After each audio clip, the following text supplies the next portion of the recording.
महाराजांच्या काळामधली मराठी कशी होती? छत्रपती शिवराय जर हिरो असतील तर हिरोची एंट्री ही नेहमी क्लायमॅक्सला होते. त्याच्या आधी अख्खा पिक्चर सातवार असतील, चालुक्य असतील, राष्ट्रकूट असतील, एवढंच काय भोसले असतील, ही सगळी लोक मराठोद्भवच आहेत. यांचं उगम स्थानच मराठी आहे. हे अभिजात भाषेचा दर्जा मिळणं म्हणजे काय? जगाच्या पाठीवरती 7,000 भाषा आहेत, त्याच्यामध्ये मराठीचा नंबर 14वा नंबर आहे. आता लोकांना मराठीचा न्यूनगंड आहे. इंटरनॅशनल स्कूल्स असतात ती, आणि तिथे शिकल्यानंतर माझं लक्षात आलं की अरे 10वी पर्यंत येईपर्यंत माझी मुलं हुशार तर झाली, परंतु ती शहाणी नाही झाली. म्हणजे आम्ही कुठे चुकतोय का मराठी टिकवून ठेवण्यासाठी? आपण मराठी आहोत हा आपला चॉईस नाही, आपण कंपल्सरी मराठी आहोत. पुढची 50 वर्ष कशी दिसतात मराठीची? उद्या आपण इंग्रजीत बोलायला लागलो आणि इंग्रजीत आपलं भलं होत असेल तर मराठी मिली तरी काय हरकत आहे, असा एकांगी विचार करणारी पण या लोक या महाराष्ट्रामध्ये भरपूर आहेत.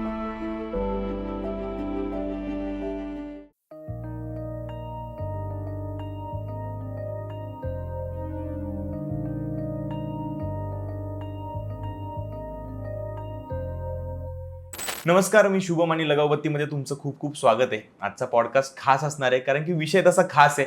विषय आपल्या मातीतला आहे, तो म्हणजेच मराठी भाषा.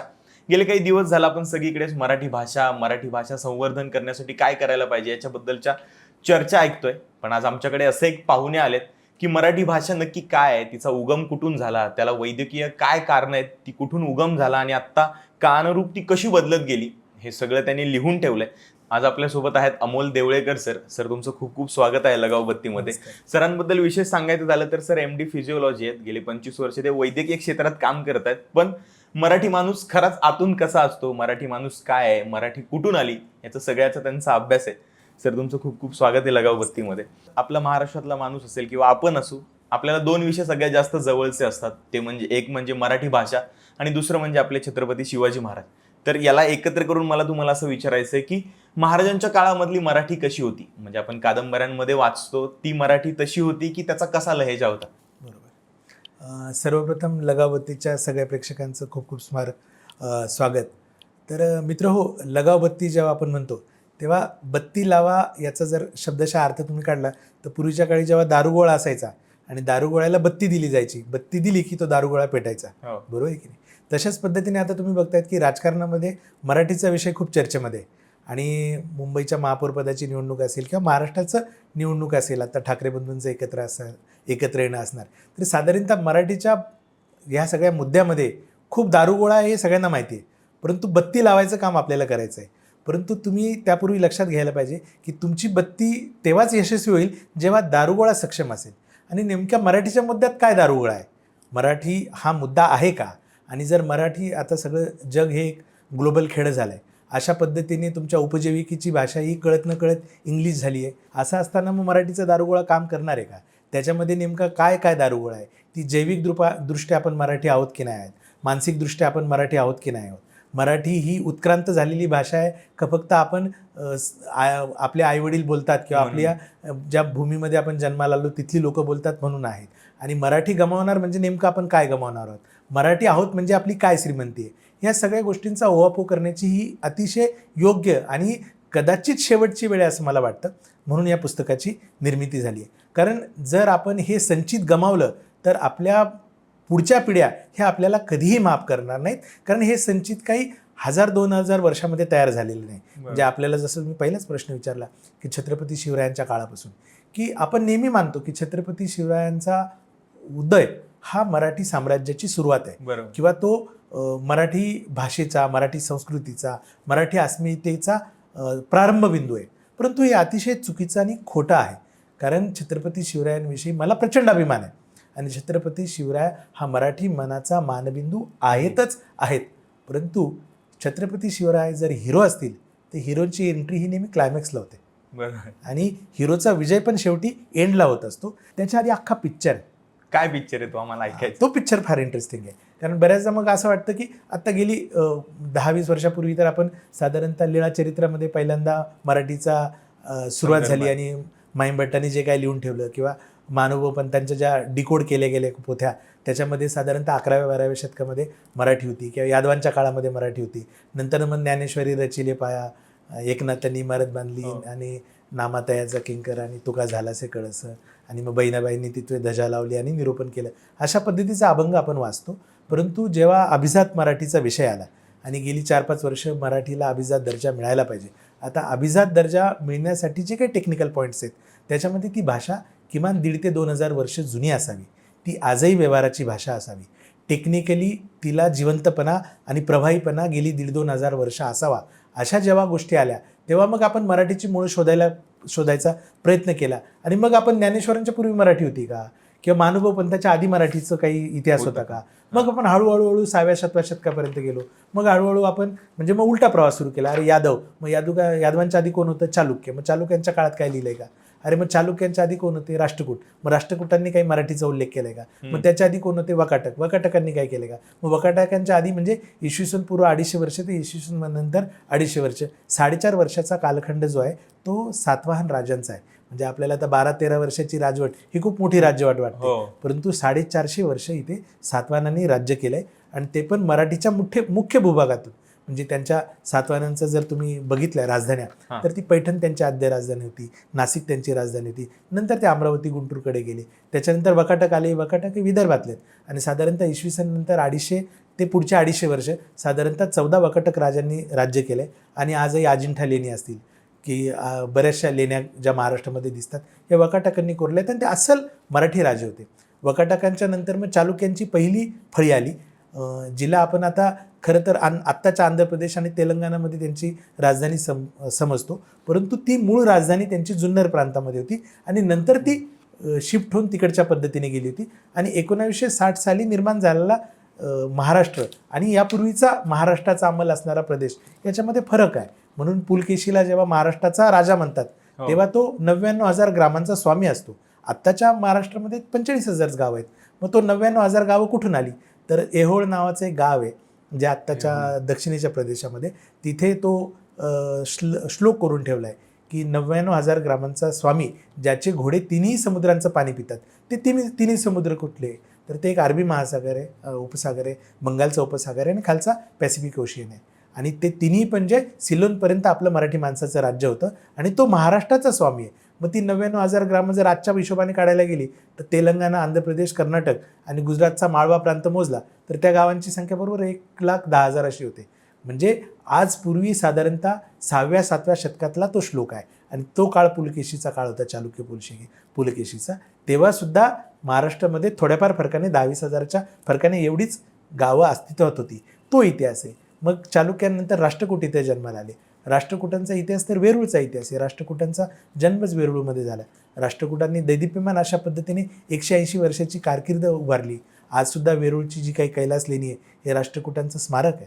आणि महाराष्ट्रामध्ये म्हणजे भारतभरामध्ये साधारणतः आर्किओलॉजिकल साईट्स ज्या लेणीज आहेत त्या लेणी 1400पेक्षा जास्त आहेत. त्यातल्या 850 लेणी महाराष्ट्रामध्ये आहेत. त्या शैव परंपरा, जैन परंपरा आणि बौद्ध परंपरा, दर्शन परंपरेचं आजही साक्ष देत उभी आहेत. आणि महाराष्ट्रामध्ये जे काही निर्माण झाले ते वैचारिक धन याच्यातूनच निर्माण झालं आहे. याच्यातूनच पुढे मग शैव परंपरा आली. मग त्याच्यातूनच पुढे 7व्या-8व्या शतकात नाथ परंपरा आली. नाथ परंपरेचंच पुढचं रूपांतर महानुभवमध्ये झालं किंवा वीरशैव पंथामध्ये झालं. त्यांचंच पुढचं जे व्हर्जन आहे ते वारकरी पंथामध्ये आलं. म्हणजे वारकरी पंथाचा उगम जर तुम्ही शोधायला गेला तर आदिनाथ केला उपदेश इथून बहिणाबाई सुरू करतात. म्हणजे नाथ परंपरा ही वारकरी संप्रदायाचं मूळ आहे.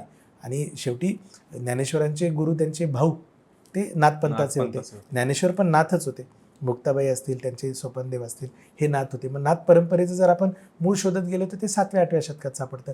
नाथ परंपरा कुठून आली तर साधारणतः बुद्धिस्ट फिलॉसॉफीमधलं जे काही हिनायान महायान होतं याच्यामधलं वज्रयान किंवा तांत्रिक प्रणालीवरती काम करणारी जी काही शाखा होती त्याचं एक्सटेन्शन म्हणून नाथ परंपरा आलेली आहे. त्याच्यावरती जैन संस्कार आहेत पण त्याच्यावर बौद्ध संस्कार आहेत पण त्याच्यावर शैव संस्कारसुद्धा आहेत. आणि त्याचा उगम मग आपण हळूहळू सातवाहनांपर्यंत नेतो. आणि मग वारकरी संप्रदायाच्या सगळ्या प्रबोधनातून जे काही जन्माला आलं ते छत्रपती शिवरायांचं हिंदवी स्वराज्य आलं. शेवटी हिंदवी स्वराज्य हा काही फक्त युद्धातून मिळवलेला आपण प्रदेश नव्हता, तर त्याच्यामागे एक आयडियॉलॉजी होती, ती फिलॉसॉफी होती. त्या फिलॉसॉफीला या 2-2.5 वर्षाचा असा चांगला राजकीय, सामाजिक, वैचारिक असा पाया आहे. आणि म्हणून छत्रपती शिवरायांच्या दैदिप्यमान कारकिर्दीकडे बघताना आपण हा जर पाया लक्षात घेतला तर मग छत्रपती शिवरायांची थोरवी, त्यांची दूरदृष्टी आणि ते काय सांगू इच्छित होते ते आपण चांगल्या पद्धतीने जाणून घेऊ शकत नाही असं माझं मत आहे. आणि छत्रपती शिवरायांनी मग तर ठीक आहे अफजल खानाचा कोथळा काढला किंवा त्यांनी आग्र्यातून सुटका करून घेतली, या थरारक गोष्टी आहेत आणि त्या आपल्याला खूप अशा सिनेमॅटिक वाटतात, त्यामुळे आवडतात आपल्याला. परंतु आपण छत्रपती शिवरायांचा अभ्यास करताना किती लोक त्यांच्या दर्शन परंपरेविषयी विचार करतो, किती लोक रामचंद्र अमात्यांनी जे काही लिहून ठेवलेलं आहे आणि जे छत्रपती शिवरायांचं संविधानच होतं, त्या संविधानामध्ये त्यांनी जे काही लिहून ठेवलेलं आहे की छत्रपती शिवरायांनी राज्य कसं चालवावं, कोणासाठी चालवावं, कशा पद्धतीने चालवावं, खूप छोट्या म्हणजे अगदी आरमारासाठी लागणारं लाकूड हे सुद्धा रयतेच्या परवानगीशिवाय घेऊ नये. वड, आंबा, फणस हे रयतेने जोपासलेली झाडं आहेत आणि ती काय 2-5 वर्षामध्ये होत नाहीत. त्यामुळे तशा लाकडांना हात लावू नये आणि रयतेच्या काडीलाही तिच्या परवानगीशिवाय हात लावू नये आणि जर लावलाच तर त्यांना त्याचा योग्य मोबदला द्यावा. अशा पद्धतीचं शिवरायांनी लेखन करून ठेवलेलं आहे आणि ते त्यांच्या रामचंद्र अमात्यांनी ते सगळं संकलित केले. त्याविषयी आपण फार वाचत नाही. आणि छत्रपती शिवरायांनी मराठी राज्य स्थापन करताना फक्त मराठी प्रदेश जिंकला नाही, तर एक जीवनदृष्टी, एक विचारदृष्टी आपल्या सगळ्या मराठी माणसांना बहाल केली. कारण त्यांनी राज्य काही शिवाजी महाराजांचं किंवा भोसल्यांचं किंवा कुठल्या पक्षाचं असं नाही स्थापन केलं. त्यांनी विचारांचं आणि सर्वसामान्य माणसाचं स्वराज्य स्थापन केलं. त्या स्वराज्याच्या प्रेरणेमागे त्यांचा जो काही विचार होता, त्या विचाराला जिथं गालबोट लागलं तिथेच नेमकी मराठीशाही 1818 बुडली. म्हणून त्या दृष्टिकोनातून आणि त्या सगळा जो विस्तृत असा 2500 वर्षाचा पाया आणि त्यापूर्वीचा 2-2.5 लाख वर्षाचा उत्क्रांतीचा पाया, तो लक्षात न घेता जर आपण या इतिहासाकडे बघितलं तर तो खूप आंधळेपणा होईल आणि म्हणजे काकदृष्टी होईल ती. मी येईलच पेशवाईकडे, आता येतोच परत. पण ह्या सगळ्या राजांनी महाराष्ट्रामध्ये येऊन राज्य केलं हे जरी आपल्याला माहिती असलं, पण यांची भाषा मराठीच होती, याचे काय पुरावे आहेत आपल्याकडे? एक्झॅक्टली, चांगला प्रश्न आहे खूप. मुळात ह्या राजांनी मराठी प्रदेशामध्ये येऊन राज्य केलं ही गोष्ट खोटी आहे. कारण ह्या राज्यांचा उगम काळ बघितला तर सातवाहनांचा जो काही उगम झाला आहे तो महाराष्ट्रातच झाला आहे आणि त्यांचा उगम जुन्नर आणि परिसरामध्ये झाला आहे. नंतर ते आंध्र कर्नाटकाच्या भागामध्ये गेले. भोसल्यांचा उगम हा 100% महाराष्ट्रात, म्हणजे एक तुम्ही वेरूळला कधी गेलात की नाही मला माहीत नाही, परंतु वेरूळ हे महाराष्ट्राचं फार युनिक असं ठिकाण आहे. कारण वेरूळ हा सगळ्या दक्षिण भारताच्या राजकारणाचा उगमबिंदू आहे असं मला वाटतं. म्हणजे वेरूळची जी काही लेणी आहेत, बौद्ध लेणी, सगळ्या जगामध्ये प्रसिद्ध, युनेस्कोने त्याला हेरिटेज साईट म्हणून दिलं आहे. त्याचे जर तुम्ही लेण्या बघितल्या तर साधारणतः सातवाहनांनी त्या लेण्या कोरण्याची सुरुवात केली ती इसवी पूर्व 250 वर्षापूर्वी केली. त्यानंतर 450 वर्ष सातवाहनांनी तिथे लेण्या केल्या आणि त्यांच्या काळामधल्या जे लेणी आहेत त्या बौद्ध लेण्या आहेत सगळ्या. नंतर मग तिथे म्हणजे वकाटकांचं आलं शासन. वकाटकांच्या नंतर चालुक्यांचं आलं. चालुक्यांनी ज्या काही लेण्या कोरल्या त्या वेगळ्या पद्धतीच्या आहेत. नंतर राष्ट्रकूट आले. राष्ट्रकूटांनी ज्या काही लेण्या कोरल्या त्या बौद्ध आणि शैव पद्धतीच्या आहेत आणि त्याच्यामध्ये हिंदू लेण्या मोठ्या प्रमाणामध्ये कोरल्या गेल्यात. आणि जे काही आपण महाभव्य असं कैलास मंदिर जे बघतो ते दगडामध्ये वरपासून खालपर्यंत कोरलं आहे आणि आजही ते एका प्रकारचं आर्किटेक्चरल मार्बल म्हणून गणलं जातं. ते कोणाच्या कोळात कोरलं गेलं असेल तर ते दंतीदुर्ग राष्ट्रकूटाच्या काळामध्ये तिथे मराठीचे काही अवशेष आपले. तो राजाच मुळात मराठी बॉर्न होता. त्याच्यामध्ये जे काही सगळी फिलॉसॉफी, आयडियॉलॉजी आहे ती 100% मराठी आहे. आणि त्याच्यानंतर चालुक्यांचं जेव्हा परत दुसरं आवर्तन आलं वातापीच्या चालुक्यांनी, मग त्यांनी त्या काळामध्ये तिथे कोरलेल्या लेणी आहेत त्या जैन लेणी आहेत. म्हणजे एकूण 32 लेण्यापैकी 17 बौद्ध, नंतरच्या 12 हिंदू आणि नंतरच्या ज्या 7 आहेत त्या जैन लेण्या, अशा पद्धतीचा तो आहे. आणि वेरूळमध्येच ही सगळी मराठी घराणी जन्माला आली. म्हणजे तुम्ही 2500 वर्षापूर्वी सातवाहन जर जन्माला आली तर वेरूळमध्ये, नंतर वकाटक जे आले ते वेरूळमध्ये, नंतर राष्ट्रकूटांचा उदय कुठे झाला तर वेरूळमध्ये, आणि नंतर यादवांचा पण जी काही राजधानी होती ती देवगिरी होती, ती वेरूळपासून 15-20 किलोमीटर दूर आहे. आणि यादवांनी परत 180 वर्ष राज्य केलं. आणि यादवांचा जेव्हा बिमोड झाला तेव्हा अल्लाउद्दीन खिलजीला वेरूळपर्यंत म्हणजे देवगिरीपर्यंत यायला लागलं. त्याने त्याचा पराभव केला. अल्लाउद्दीन खिलजीचा पराभव करून जेव्हा तुघलक आले त्या तुघलकाला मोह झाला की भारतावर जर राज्य करायचं असेल तर आपल्याला कुठल्याही पद्धतीने वेरूळमधून करायला लागेल किंवा देवगिरीमधून करायला लागेल. म्हणून तुघलक त्याची राजधानी घेऊन महाराष्ट्रात आला आणि महाराष्ट्राची देवगिरी ही भारताची 7 वर्ष राजधानी होता. कारण हे मध्यवर्ती स्थान आहे. त्यामुळे ह्या देशावरती जर काही नियंत्रण ठेवायचं असेल तर आपल्याला महाराष्ट्र ताब्यात पाहिजे. आणि देवगिरी ही त्याचं सेंटर आहे हे तुघलकाला सुद्धा वाटलं. आणि त्याच्यानंतर वारकरी संप्रदायाचा उदय पण तिथूनच झाला, त्याच्या शेजारीच आहे. त्याचपासून पैठण काय फार लांब नाही आहे. आणि तिथूनच परत मग फिलॉसॉफिकल झालं आणि शेवटी देवगिरीमधले यादव संपले. आणि त्याच्यानंतर अवघ्या 100 वर्षामध्ये मालवीराव भोसले हे देवगिरीचे पाटील होते, हे तुम्हाला माहित असेल. हो. शहाजीराजांचे वडील. वडील. म्हणजे हा काही योगायोग नाही ना की अरे सातवाहनांपासून देवगिरीतच लोक असतात, वेरूळच्याच परिसरात असतात आणि त्याच 20 स्क्वेअर किलोमीटरमध्ये शेवटी भोसले नावाचं एक घराणं उदयाला येतं आणि छत्रपती शिवाजी महाराजांचा इतिहास त्या देवगिरीमधूनच सुरू होतो. आणि नंतर काळाच्या ओघामध्ये म्हणजे जेव्हा नहपान क्षेत्रपाने, जेव्हा इराण, नह म्हणजे प्रजा आणि पान म्हणजे त्याचा रक्षक, असं ते इराणी भाषा आहे. आणि इराणचा नहपान क्षेत्रपाने जेव्हा महाराष्ट्रावरती आक्रमण केलं तेव्हा त्या आक्रमणाच्या दट्ट्याला तोंड देताना सातवाहन राजांना मागं फिरायला लागलं आणि साधारणतः इसवी सन 78 सातवाहन राजे मागे फिरत फिरत दक्षिणेकडे गेले. मग अमरावती, गुंटूरमध्ये त्यांनी राजधानी हलवली आणि नंतर 1978 साली त्यांनी परत गौतमीपुत्र सातकर्णी जो होता त्याने सगळं आपलं सैन्य जमवलं आणि नहपान क्षेत्रपाचा नाशिकच्या शेजारी गोवर्धनमध्ये पराभव केला आणि त्या पराभवाच्या प्रित्यर्थ शालिवाहन शक, जी मराठी नववर्षाचा दिन आहे गुढीपाडवा, तो सुरू केला. हा इतिहास आपण जोपर्यंत समजून घेत नाही तोपर्यंत आपल्याला मराठीचं मूळ कळणार नाही, त्याचा जो गाभा आहे, त्याचा जो पाया आहे तो कळणार नाही. त्यामुळे सातवाहन असतील, चालुक्य असतील, राष्ट्रकूट असतील, एवढंच काय भोसले असतील, ही सगळी लोक मराठोद्भवच आहेत. यांचं उगमस्थानच मराठी आहे. बायोलॉजिकली, जैविकली आणि मुख्य म्हणजे लोकेशन वाईज ही लोक मराठी आहेत. त्यामुळे आता तुम्ही साहित्यिकदृष्ट्या मला विचारलं तर आपल्याकडे जे जुने पुरावे, आता गुणाढ्य आहे, गुणाढ्याची बृहत्कथा ही 2ऱ्या-3ऱ्या शतकात येणे, किंवा प्राकृतचं ज्याने व्याकरण लिहिलं आहे, जे पाणिनीच्या पण पूर्वी 200 वर्ष आहे, इसवी सन पूर्व 3ऱ्या शतकामध्ये वरुरुची किंवा कात्यायन, ते मराठी प्राकृताचं आहे. किंवा जो सातवाहन राजा हाल होता त्यांनी जी गाथा सप्तशती लिहिलेली आहे ती 1ल्या-2ऱ्या शतकातली आहे. आणि गाथा सप्तशतीमध्ये काय तर 750 ओव्यांचा संग्रह आहे, जो तत्कालीन मराठी माणसाच्या चाली, रीती, सण, परंपरा याचं वर्णन करणार आहे आणि त्या राजाने ते संकलित केलेले आहेत. आता आपण अभिजात भाषेचा दर्जा मिळवण्याच्या दृष्टिकोनातून हे सगळं साहित्य परत पुनर्जीवित करण्याचा प्रयत्न केला आहे, गोळा करायचा प्रयत्न केला आणि त्याच्यामध्ये गाथा सप्तशती हे त्यातल्या त्यात जुनं आपल्याला सापडलं आहे, वरुरुची त्यातल्या त्यात जुनं सापडलेलं आहे आणि त्याच्यामधली जी काही वर्णन आहे ती सगळी मराठी माणसाची आहेत. नंतरच्या काळात जैन रामायण आहे किंवा मितुंगाचार्यांसारखे आहेत, कुतूहल आहे की त्यांनी लिहिलेल्या गोष्टी आहेत. म्हणजे आपल्याला जैन हे लगेच प्रथमदर्शनी असं वाटतं की जैन म्हणजे गुजराती. मुळात गुजरातवरच मराठी माणसाचं राज्य होतं. आज जे सोलंकी आपल्याला दिसतात हे साळुंक्यांचा अपभ्रंश आहे आणि चालुक्यांचा तो पुढचा सोलंकी, साळुंक्यांवरनं चालुक्य असं झालं. जर इतिहास वाचलं तर तुमच्या लक्षात येईल. तर गुजरात हाच मुळात आपला अंकित प्रांत होता. त्याच्यामुळे आत्ताच्या अँगलने जैनचा विचार करून चालणार नाही. मुळात जैनांचे जे काही आगम आहेत, जे मूळ साहित्य आहे, हे सगळं प्राकृत मराठीत आहे. पण मग आता ही सगळी जी डॉक्युमेंट्स तुम्हाला मिळालेत, अभिजात मराठी भाषेला दर्जा मिळाला, त्यासाठी आपण जे सगळं गोळा केलं, त्याच्यामध्ये तुम्हाला भाषा कशा पद्धतीने बदलत गेली असं काही आढळलं का तुम्हाला? आता जवळपास 2500 वर्षचा इतिहास आहे असं म्हटलं, बरोबर. तर काय आढळलं त्याच्यामध्ये बघा, म्हणजे भाषेचं आपण जर मूळ शोधायला गेलो ना तर भाषेचं आणि नदीचं कुळ आणि मूळ शोधू नये असं म्हणतात ना, तशा पद्धतीचं असतं. पण जर एकदा शोधायचं ठरवलं ना तर साधारणतः तुम्हाला लक्षात येईल की आपल्याला सुरुवात एकदम भाषेचा उगम इथून पासून करायला लागेल.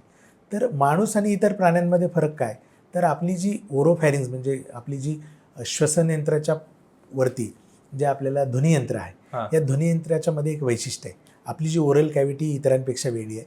म्हणजे स्वरयंत्र लॅरिंग्स, त्याच्यावरती फॅरिंग्स आणि त्याच्यानंतर मुखाचा अवकाश, याच्यामधून आपण वेगवेगळ्या प्रकारचे ध्वनी जे इतर प्राण्यांपेक्षा वेगळे काढू शकतो. म्हणजे तुम्ही जर अंकलिपी बघितली तर त्याच्यामध्ये क ख ग घ प फ ब भ ट ठ ड ड आहे. परंतु आपण विचार करत नाही की याच्या मागची नेमकी टेक्निक काय. प फ ब भ हे ओष्ठ उच्चार आहेत, आपण ओठांचा वापर करतो. इतर प्राणी ओठांचा वापर करू शकत नाही. त त द द हे दंतव्य आहेत. ट ठ ड ढ हे तालव्य आहेत. क ख ग घ हे घशातून येतात.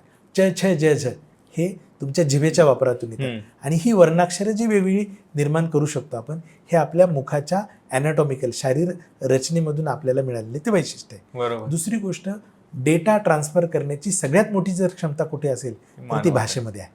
आणि ती भाषेमध्ये असल्यामुळे माणसाला त्याचा ॲडव्हान्टेज मिळाला. म्हणून माणूस म्हणून आपण ही भाषा विकसित करू शकलो. आता जेव्हा भाषा विकसित झाल्या की शेवटी माणसं एकत्र आली की त्याची टोळी होते. टोळी एकत्र आली की त्याच्या टोळीचं मग हळूहळू रूपांतर मोठ्या टोळीमध्ये आणि एका मोठ्या संस्कृतीमध्ये होतं. आता संस्कृतीमध्ये काही लिखित अलिखित नियम ठरतात, कारण ती टोळी सुचारू रूपाने चालण्यासाठी त्या गरजेच्या असतात. आणि मग जे नियम लिखित अलिखित नियम ठरतात त्यांच्या म्हणजे सुसंस्कृतपणे चालण्यासाठी, ती कुठेतरी लिहून ठेवण्याची गरज पडते. मग आपण जगाचे वेगवेगळे इतिहास जर बघितले की सुमेरियन संस्कृती आहे, माया संस्कृती आहे, इंका संस्कृती आहे, किंवा मेसोपोटेमियम आहे, किंवा चायनीज आहे. तर चायनीजने कागदाचा शोध लावला, किंवा मेसोपोटेमियम किंवा त्यांच्यामध्ये क्युनिफॉर्म लिपी होती. ते त्या मातीच्या पट्टीवरती चिन्हांनी अंकित करायची. चीनी लिपी ही याची लिपी आहे, फक्त चिन्हांची लिपी आहे, चित्रलिपी आहे त्यांची. तशा पद्धतीने आपली जी काही लिपी अस्तित्वात आली, ह्या लिपीचा जर तुम्ही शोधबोध घेतला तर हळूहळू लक्षात येईल तुमच्या की मराठी भागामध्ये जे काही संचित आहे, जे 2-2,500 वर्ष जुनं आहे. म्हणजे आता तुम्ही मराठीमधला पहिला शिलालेख कुठला उल्लेख करता तर नाणेघाटातला सातवाहन जी साम्राज्ञी होती नागनायिका, तिने जो शिलालेख कोरून ठेवला आहे, जो 2000 वर्ष जुना आहे, त्याच्यामध्ये मराठीनं असा उल्लेख आहे. तो मराठीतला सगळ्यात जुना शिलालेख आहे. किंवा श्रावणबेळगोळ येथे जो काही गोमटेश्वराचा किंवा बाहुबलीचा पुतळा आहे, तिथे जो काही शिलालेख करून ठेवला आहे, चामुंडराय करविले, गंगाराय सुत्ताराय करविले, बरोबर की नाही, हा मराठीतला पहिला लिखित शिलालेख आहे.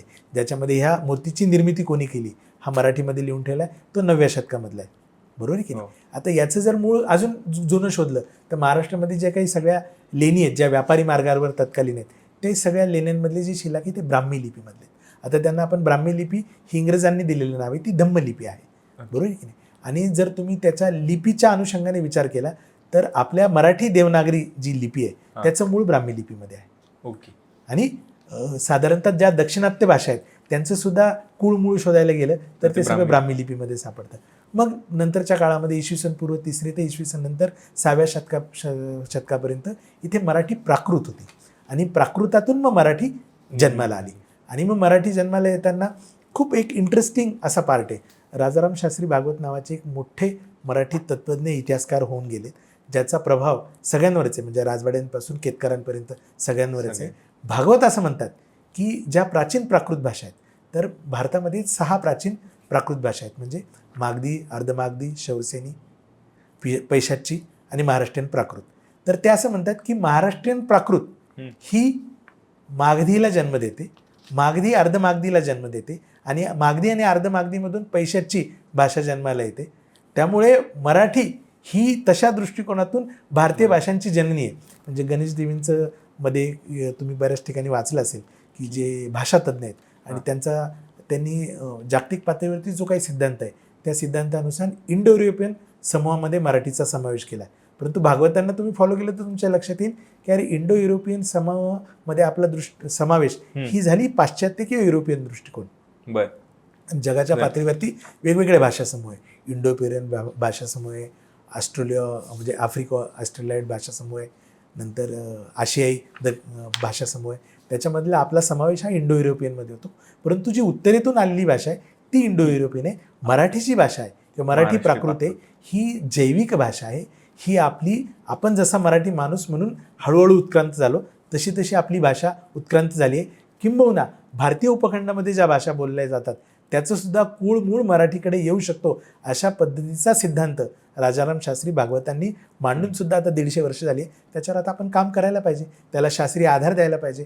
आणि मराठी भाषेचा उगम म्हणजे एकनाथांचा तो अभंग तुम्हाला माहितीच आहे की संस्कृत ही देवाने केली आणि मराठी काय चोरांनी निर्माण केली काय, तर मराठी ही सुद्धा देवाने. किंवा आता अभिजात शाकुंतल, अभिजात भाषेचा दर्जा येतो म्हणून शाकुंतल हे प्रसिद्ध असं काव्य आहे, बरोबर की नाही. आता शाकुंतल हे 6व्या-7व्या शतकातलं काव्य आहे.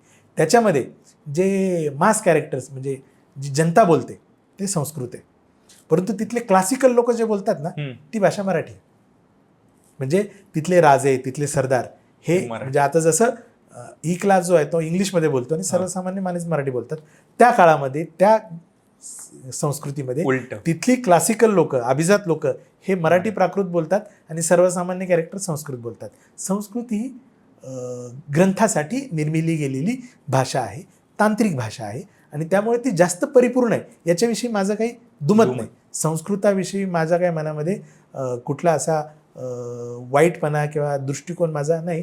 परंतु ती भाषा जन्माला येण्याच्या पूर्वी आधी मराठी प्राकृत होती आणि मराठी ही तितकीच समृद्ध किंबहुना संस्कृतपेक्षा जुनी आहे. म्हणजे तुम्ही बघितलं असेल की माननीय पंतप्रधानांनी आणि जेव्हा काही दिल्लीमधलं साहित्य संमेलन झालं तेव्हा त्यांनी संस्कृती मराठीची ज्यांनी अशा पद्धतीचा उल्लेख केला आणि त्याचा दुसऱ्या दिवशी लगेचच खोडण्याचं काम काही मराठी साहित्यिकांनी केलं, तिथे आम्ही पण होतो. आणि ते खरं आहे की हा उत्तरेतल्या लोकांनी पसरवलेला भ्रम आहे. मराठी ही संस्कृतपेक्षा जुनी आहे. मराठी प्राकृतला त्याच्यापेक्षा मोठा आणि दैदिप्यमान आणि चांगला अशा पद्धतीचा इतिहास आहे. आणि जी काही आता साधनं आहेत इतिहासाची, म्हणजे त्याच्यामध्ये उत्खनन असेल किंवा जुन्या लिप्या मिळवणे असेल, ग्रंथ मिळवणे असेल, मॅन्युस्क्रिप्ट मिळवणे असेल, त्याच्यावरच्या टीका मिळवणे असेल, त्याच्यामधून हे सिद्ध होतं की मराठी ही प्राकृत आणि अभिजात आणि आहे, म्हणूनच तर आपल्याला दर्जा मिळाला नाही. त्याच्याशिवाय दर्जा मिळालाच नसता. की त्यांचे काय जे नॉर्म्स आहेत त्या नॉर्म्समध्येच हे मुळात लिहिलेलं आहे की 2000 वर्ष जुनी असावी. जर आपली संस्कृतपेक्षा जुनी नसती तर आपल्याला अभिजात दर्जा मिळालाच नसता. सर, आपण आता महाराजांच्या काळापर्यंत आलो होतो, पण आता महाराजांच्या पुढचा काळ येतो ती म्हणजे पेशवाई. तर पेशवाईमध्ये मराठी कशा पद्धतीने बदलत गेली, तिथं मराठीचं काय फरक होता? मराठी भाषा असा विचार करण्यापेक्षा आपण मराठी संस्कृती किंवा मराठी राजकारण कसं बदलत गेलं हे अधिक त्याच्यावर फोकस करायला पाहिजे. शेवटी भाषा ही व्यवहाराचं साधन आहे आणि संवादाचं साधन आहे. लोकांमधून ती पुढे येते. हां, एक्झॅक्टली. आणि साधारणतः तुम्ही जगाचा इतिहास बघितला तर लक्षात येईल की राज्यकर्त्याची भाषा ही तिथल्या जनतेची आपोआपच भाषा होते. त्यामुळे राज्यकर्ते काय विचार करतात आणि राज्यकर्ते कुठली भाषा बोलतात याचा विचार आपण करायला पाहिजे. छत्रपती शिवाजी महाराजांनंतर जेव्हा पेशवाईचा जन्म झाला आणि पेशवाईने चांगल्या पद्धतीने राज्य केलं, 180 वर्ष राज्य केलं, त्याच्यामधले पहिले 50 वर्ष तर खरंच चांगली वर्ष होती. आणि त्याच्यामध्ये परंतु धोरणात्मक बदल काय घडला तर याच्यामध्ये आपण खूप बारकाईने बघायला पाहिजे की छत्रपती शिवरायांचं जोपर्यंत राजकारण होतं तोपर्यंत ते साधारणतः दक्षिणाभिमुख अशा पद्धतीचं राजकारण होतं. म्हणजे आपण आता मराठीचा विचार करताना मराठी प्रांताचा विचार करतो, परंतु शहाजीराजे यांनी दक्षिणेवरती जास्त फोकस केला होता आणि ते विजापूरचे सरदार होते. म्हणजे बेंगलोर या नगराची स्थापनाच शहाजीराजांनी केलेली आहे. किंवा छत्रपती शिवरायांची एक गादी जी होती भोसल्यांची, दुसरी गादी ही तंजावरला होती. आणि तंजावरला जी गादी नेण्याचा त्यांचा उद्देश होता ते राजकीय स्थैर्य या दृष्टिकोनातून होता. किंवा राजाराम महाराजांना जेव्हा औरंगजेबापासून सुरक्षित स्थानी हलवायची वेळ आली तेव्हा त्यांनी जिंजीला गेले होते ते. तर याच्या मागे टेक्निकल गोष्टी होत्या, राजकारण होतं. आणि त्या राजकारणाचा आपल्याला पेशवाईमध्ये विसर पडला आणि आपण दक्षिण केंद्रित राजकारणाचा जो काही चेहरा मोहरा आहे तो बदलून आपण उत्तर केंद्रित झालो. आपण आता उत्तर केंद्रित झाल्यानंतर आपण आटकेपार गेलो आणि आटकेपार जाऊन झेंडे फडकवले. तिथे महाराष्ट्राच्या वेगवेगळ्या सरदारांनी राज्य स्थापन केली. म्हणजे धारला पवारांनी केलं असेल किंवा इंदोरला होळकरांनी केलं असेल किंवा बडोद्याला गायकवाडांनी केलेलं असेल किंवा नागपूरकर भोसल्यांनी बंगाल काबीज केलं असेल किंवा सिंधियांनी ग्वाल्हेर काबीज केलं असेल. आणि तिथे त्यांनी आपापल्या पद्धतीची संस्थानं बसवली. म्हणजे महादजी शिंदे हे भारताच्या वजीरस्थानी पोचले होते आणि मुघल बादशाहसुद्धा मराठी वजीराच्या आश्रयाने भारतावर राज्य करत होता. इतक्या प्रगत पद्धतीची राजकीय सत्ता आपण त्या पेशवाईच्या उत्तरार्धामध्ये हासिल केली, मिळवली. परंतु मराठी माणसाचा दिल्लीकडे बघण्याचा दृष्टिकोन हा नेहमी तख्त फोडण्याचा राहिलेला आहे, तख्त काबीज करायचा राहिलेला नाही. म्हणजे सदाशिवराव भाऊंनी दिल्ली काबीज केली आणि तख्त फोडलं. तेव्हा त्यांना होळकरांनी पण विनंती करून सांगितलं की राजे, हे तख्त जे आहे हे तख्त गाजवण्यासाठी आहे, याच्यावर बसण्यासाठी आहे, हे फोडण्यासाठी नाही. परंतु त्यांनी ती भावना लक्षात न घेता तख्त फोडलं आणि शेवटी त्या तख्तावर आपण विराजमान होऊ शकलो नाही. किंबहुना आज जे काही महाराष्ट्रामध्ये राजकारण तुम्ही बघता, शिंदे आणि उत्तर पेशवाई, तशाच पद्धतीचं राजकारण तुम्हाला पेशवाईच्या उत्तरार्धात पण सापडेल. आणि नाना फडणवीसांनी ज्या पद्धतीने महादजी शिंदेंना अटकाव करायचा प्रयत्न केला, ज्या पद्धतीने पुण्यातलं राजकारण फिरून त्यांना थांबवायचा प्रयत्न केला, म्हणजे महादजी शिंदेंना त्यांच्या उत्तरार्धामध्ये अक्षरशः पुण्यात येऊन यांच्या मिन्नतवाऱ्या काढायला लागल्या, इथे येऊन थांबायला लागलं आणि त्याच्यामध्येच त्यांचा अंत पण झाला. म्हणजे शेवटी दिल्ली नव्हे तर महाराष्ट्र नव्हे तर भारत काबीज करू शकणारा एक चांगला सरदार तो आपण आपल्या अंतर्गत राजकारणामुळे गमावला, ही वस्तुस्थिती आहे. आणि नेहमी आपला दृष्टिकोन तो तशा पद्धतीने राहिला आणि त्याच्यामुळे पेशवाईच्या उत्तरार्धामध्ये आपला 1818ला पराभव झाला आणि इंग्रजांनी हा भारत कोणाच्या हातून ताब्यात घेतला तर तो मराठ्यांच्या हातून ताब्यात घेतला. वॉरेन हेस्टिंग्ज हा त्यांचा तत्कालीन जनरल होता. त्याने मराठ्यांविषयी खूप चांगलं लिहून ठेवले की तो म्हणतो की मराठ्यांसारखी शूरवीर आणि युद्धप्रेमी जमात या भारतामध्ये नाही आणि त्यांनी जर थोडी दूरदृष्टी ठेवली असती तर त्यांचा पराभव करणं हे म्हणजे शक्य नव्हतं, यांचा पराभवच करू शकत नव्हतो. परंतु मराठ्यांनी काय केलं, इंग्रजांचा पराभव करण्याचं सोडून त्यांनी टिपूचा पराभव करायला प्राधान्य दिलं आणि ते टिपू विरुद्ध लढत राहिले आणि इंग्रज इकडे शिरजोर झाले. दुसऱ्या पद्धतीने आत्तापर्यंत मराठी माणसाचा 2 वेळा निर्णायक अशा पद्धतीचा पराभव झालेला आहे. पहिला पराभव झाला आहे रामचंद्र यादवांच्या काळामध्ये देवगिरीच्या लढाईमध्ये. त्या काळामध्ये जेव्हा अल्लाउद्दीन खिलजी हा दिल्लीहून निघाला होता तेव्हा तो देवगिरीच्या 10 किलोमीटरवर येऊ पोहोचेपर्यंत रामचंद्र यादव यांचं जे सैन्य होतं हे होयसाळांचा पराभव करण्यासाठी दक्षिणेमध्ये गेलं होतं आणि त्यांचा सेनापती अर्जुन देव आणि त्याचा मुलगा स्वतःचा हा दक्षिणेमध्ये होता आणि सैन्य पण राजधानीत नाही, राजपुत्र पण राजधानीत नाही आणि अशा परिस्थितीत देवगिरीवरती वेढा पडला. आणि वेढा पडल्यानंतर सुद्धा देवगिरी अशा पद्धतीचा किल्ला तुम्ही आजही जाऊन बघितला तर तो महिनोन वर्षानुवर्ष लढवू शकत होतो. परंतु तिथल्या धान्याच्या गोदामामध्ये मिठाची पोती भरून ठेवली होती, त्यामुळे रसद कमी पडली, म्हणून रामचंद्र यादवांना शरण जायला लागलं. आणि त्या काळामध्ये त्यांचा जो काही पंतप्रधान होता तो कोण होता? तो हेमाद्री, ज्याने चतुर्वर्ग चिंतामणी नावाचा ग्रंथ लिहिला आहे. या चतुर्वर्ग चिंतामणीमध्ये 365 दिवसात करायची 6,500 पेक्षा जास्त व्रत वैकल्य आहेत. म्हणजे महाराष्ट्र हा कधीही वर्णाश्रम धर्म मानणारा नव्हता. 11व्या शतकाच्या आधी इथे जात व्यवस्था नव्हती, इथे श्रेणीबद्ध उत्पादन व्यवस्था होती आणि श्रेणीबद्ध उत्पादन व्यवस्था असल्यामुळेच 2-2.5 हजार वर्षापूर्वी आपला रोमशी व्यापार होता, आपला ग्रीसशी व्यापार होता. ग्लोबल होता. आता तुम्ही ग्रीसमध्ये कुतखनन केलं तरी, म्हणजे मी स्वतः जाऊन आलो अथेन्सला, तिथे मी बघितले की मराठवाड्यामधली नाणी तिथे सापडतात. त्यात आहेत ना, म्हणजे भारताबाहेर आपली मराठी नाणी आहेत, आपल्या वस्तू आहेत. म्हणजे त्याची एक इंटरेस्टिंग गोष्ट तुम्हाला सांगायला पाहिजे. या पुस्तकामध्ये पोंपोई लक्ष्मी नावाचं एक प्रकरण आहे. हे पोंपोई लक्ष्मी म्हणजे काय भानगड आहे? तर मी स्वतः तिथं जाऊन आलो आहे. इटली नावाचा देश आहे, तुम्हाला माहिती आहे. आणि इटली हे रोमन साम्राज्याचं राज्य होतं तिथे सगळं. आणि रोमनांनाचं साम्राज्य होऊन पण आता 2000 वर्ष होऊन गेलेली आहेत. तर या रोमन साम्राज्याचं जेव्हा उत्खनन केलं तर पोंपोई नावाचं एक गाव आहे, ते दक्षिण इटलीमध्ये आहे, सिसिली प्रांतामध्ये. तर त्या पोंपोई गावामध्ये इसवी सन म्हणजे पहिल्या शतकामध्ये ज्वालामुखी झाला आणि ज्वालामुखीच्या ढिगाऱ्याखाली हे पोंपोई गाव गाडलं गेलं. पूर्णपणे गाडल्या गेल्यानंतर जगाला हे माहीत नव्हतं की अशा पद्धतीचं गाव काय आहे. 17व्या-18व्या शतकामध्ये त्याचं उत्खनन झालं आणि त्या उत्खननामध्ये एक हस्तिदंती मूर्ती सापडली. ती मूर्ती जी होती केस विंचरणारी बाई अशा पद्धतीची ती हस्तिदंती मूर्ती सापडली. ती परत त्यांनी जोडली आणि ती नेपल्स नावाचं एक गाव आहे इटलीमधलं, त्याच्या म्युझियममध्ये ठेवली. आता त्या मूर्तीचं मूळ शोधताना त्यांचं असं लक्षात आलं की भारतामधल्या महाराष्ट्रातील भोगवर्धन या गावामधली ती मूर्ती आहे आणि ती तत्कालीन 2000 वर्षापूर्वी ट्रेडच्या माध्यमातून तिथे पोहोचली. बरं, तशाच पद्धतीच्या 2 सेम मूर्त्या आत्ता औरंगाबाद इथे डॉक्टर बाबासाहेब आंबेडकर जे आर्किओलॉजिकल म्युझियम आहे त्या म्युझियममध्ये आहेत. सेम मूर्त्या आहेत आणि त्या पोंपोई लक्ष्मी आता तिथे इन्व्हेंटरी नंबर आहे त्याचा 1447 अशा पद्धतीचं तुम्ही आज पण जाऊन बघू शकता. आणि यूट्यूबवर पण तुम्ही पोंपोई लक्ष्मी शोधलं तर तुम्हाला लगेच सापडले की 2-2.5 हजार वर्षापूर्वी इथल्या व्यापाऱ्यांनी तिथं दिलेले, म्हणजे हस्तिदंती मूर्त्या असतील, कंगव्या असतील, गोमेद असतील, मसाल्याचे पदार्थ असतील किंवा महाराष्ट्राच्या आजूबाजूला सापडणारी वेगळी रेशीम तलम वस्त्र असतील, ही सगळी. आणि आजही आपण हे जे बघितले ना, तुम्ही लेणी शोधत गेला ना की साधारणतः पांडव लेणी, मग ही जुन्नरच्या घाटातली किंवा पूर्वीच्या काळामधली जी बंदरं विकसित झाली होती जी 1500 वर्षापूर्वी 2000 वर्षापूर्वी, आजचं नाला सोपारा हे पूर्वीचं सोपारक बंदर होतं. जयगड हे पूर्वीचं 2000 वर्षापासूनचं बंदर आहे. खंबाच्या आखातामध्ये काही बंदर आहेत, ही पूर्वी समुद्री मार्गे तो व्यापार करायची. आणि म्हणून तुम्हाला म्हणजे आता कोल्हापूरला उत्खनन झालं, तिथे एक मूर्ती सापडली 2-2.5 हजार वर्षापूर्वीची, ती रोमन मूर्ती आहे.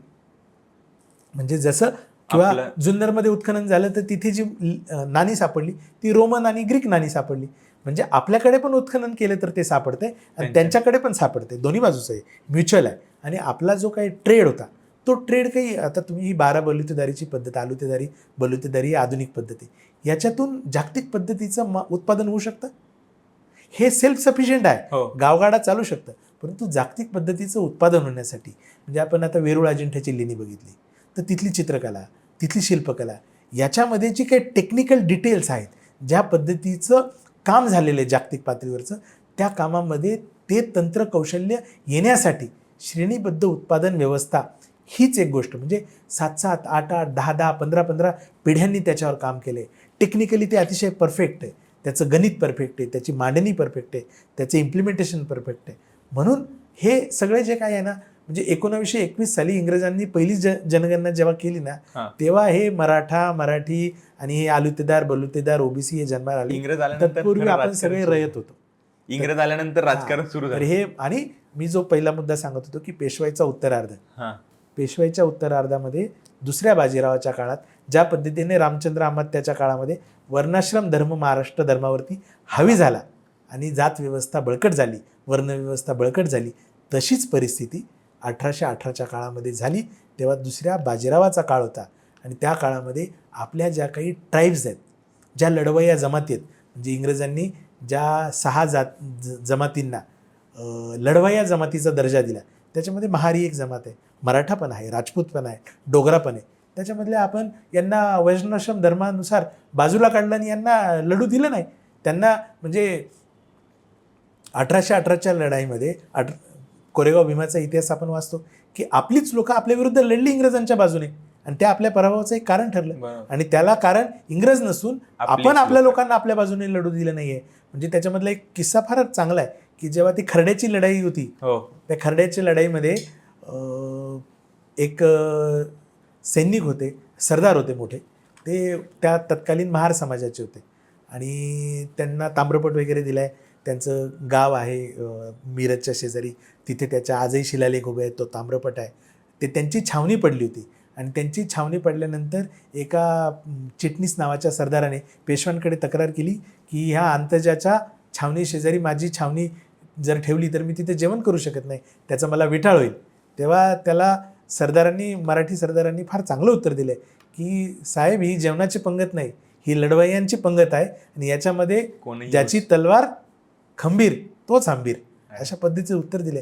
किंवा अब्दालीने पानिपतमध्ये आपला पराभव केला, त्याची एक गोष्ट तुम्हाला आवर्जून इथं सांगायला पाहिजे की यमुनेच्या तीरावरती दोघांच्या छावण्या पडल्या होत्या. एका बाजूला मराठ्यांची छावणी पडली होती आणि एका बाजूला अब्दालीची छावणी पडली होती. आणि लढाईला तोंड फुटायच्या आदल्या दिवशी संध्याकाळी अब्दाली हा आपल्या तीरावरनं पलीकडच्या मराठ्यांच्या छावणीचं निरीक्षण करत होता. तेव्हा त्यांनी निरीक्षण करता करता त्याच्यासोबत जो काही तिथला नवाब होता सिराजुद्दौला, तो होता सोबत, आणि ज्याला मल्हारराव होळकरांनी प्राणजीवन दिलं होतं नजीब, तो त्यांच्यासोबत होता. आणि त्याने बघितलं की मराठीच्या छावण्यामध्ये संध्याकाळी तळ पडलेला आणि वेगवेगळ्या ठिकाणी भट्ट्या पेटलेल्या आहेत, जेवणाच्या भट्ट्या असतात त्या, आणि जेवणं तयार होतात. त्याने विचारलं की नजीब, अरे मराठ्यांच्या छावणीमध्ये इतक्या ठिकाणी का जेवणाचे डेक पेटलेत, इतक्या ठिकाणी भट्ट्या का पेटलेल्या आहेत? ते म्हटले की मराठी सैन्य जरी एक असलं ना तरी मराठा सैन्यामध्ये वर्णव्यवस्था आणि जातीव्यवस्था आहे आणि हे माणसं एकमेकाचं खात नाहीत. त्याच्यामुळे वेगवेगळ्या जातीनुसार वेगवेगळ्या ठिकाणी शिजवतात आणि वेगवेगळ्या ठिकाणी जेवण करतात आणि म्हणून ते वेगवेगळे डेग पेटलेले. मग अब्दाली हसला आणि म्हटला की जी लोक एकत्र जेवू शकत नाहीत ती लोक एकत्र लढतील कशी, जिंकतील कशी, आपला विजय 100% निश्चित आहे. आणि तसंच झालं. आणि शेवटी या नजीबला अंतर्गत राजकारणामुळे होळकरांनी पेशवे डोईजोड होऊ नये म्हणून जीवनदान दिलं होतं. त्याच नजीबने दत्ताजी शिंदेंचा वध केला आणि ज्या अयोध्याच्या नवाबाला कधी काळी मराठी सरदारांनीच पोचलं होतं, तोही त्यांच्या बाजूने लढला. आणि शेवटी या अंतर्गत दुहीमुळे आपण पानिपत हारलो, आपलं पानिपत झालं. आणि तसंच 1818मध्ये झालं. म्हणून ह्या पद्धतीचा जातीवाद, ह्या पद्धतीचा धर्मवाद, ह्या पद्धतीचा आंधळा वर्णाश्रम धर्म हा मराठीच्या मुळावर येतो. आणि पेशवाईच्या पराक्रमाचं कौतुकच आहे, परंतु पेशवाईच्या उत्तरार्धामध्ये हा जो काही सांस्कृतिक वर्चस्ववादाचा लढा झाला त्याच्यामुळे मराठी माणसाचं नेहमी नुकसान झालं.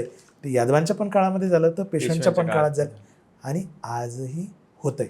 आजचे निकाल तुम्ही बघा, त्याच्यामध्ये तुम्हाला ते दिसेल आणि त्याचं विश्लेषण करा, जुन्या काळाशी जोडून बघा.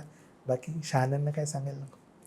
पण सर, पेशव्यांनंतर ज्यावेळेस इंग्रज आले त्यावेळेस इंग्रजांनी त्यांची भाषा, त्यांच्या ज्या संस्कृती आहेत त्या आपल्यावरती मारण्याचा प्रयत्न केला का, किंवा त्या मेल्या का मग, किंवा मग कोण होतं आपल्याकडून त्यांनी हे सगळं जिवंत ठेवलं आणि पुढपर्यंत आणून दिलं? चांगला इंटरेस्टिंग प्रश्न आहे. तर याच्यामध्ये 2 भाग आहेत.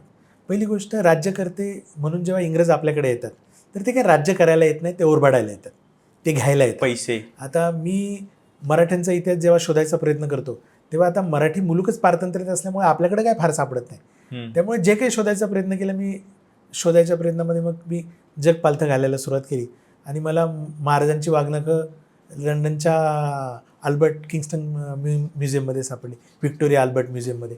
आणि तिथे मी ती जाऊन बघितली.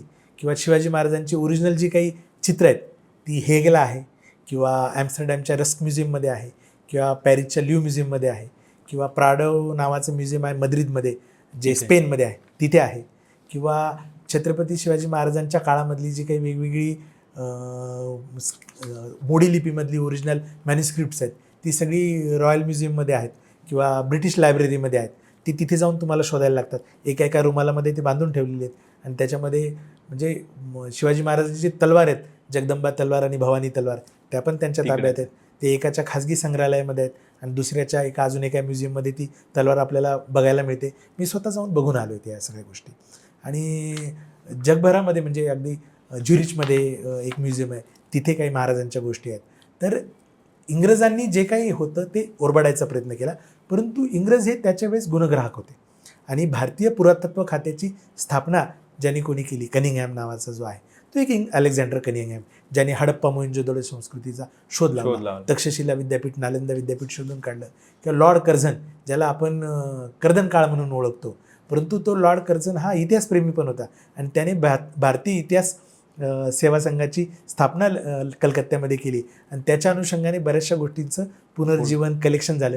ठीक आहे, त्यांनी ते त्यांच्या अँगलने केलं.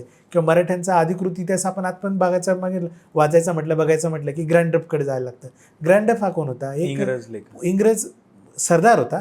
त्याला लेखनाची आवड होती. जसं मी डॉक्टर आहे, पेशंट तपासता इतिहास वाचत असतो, तशी त्याला आवड होती. ही वागणकं पण ग्रँड डफनेच लंडनला नेली.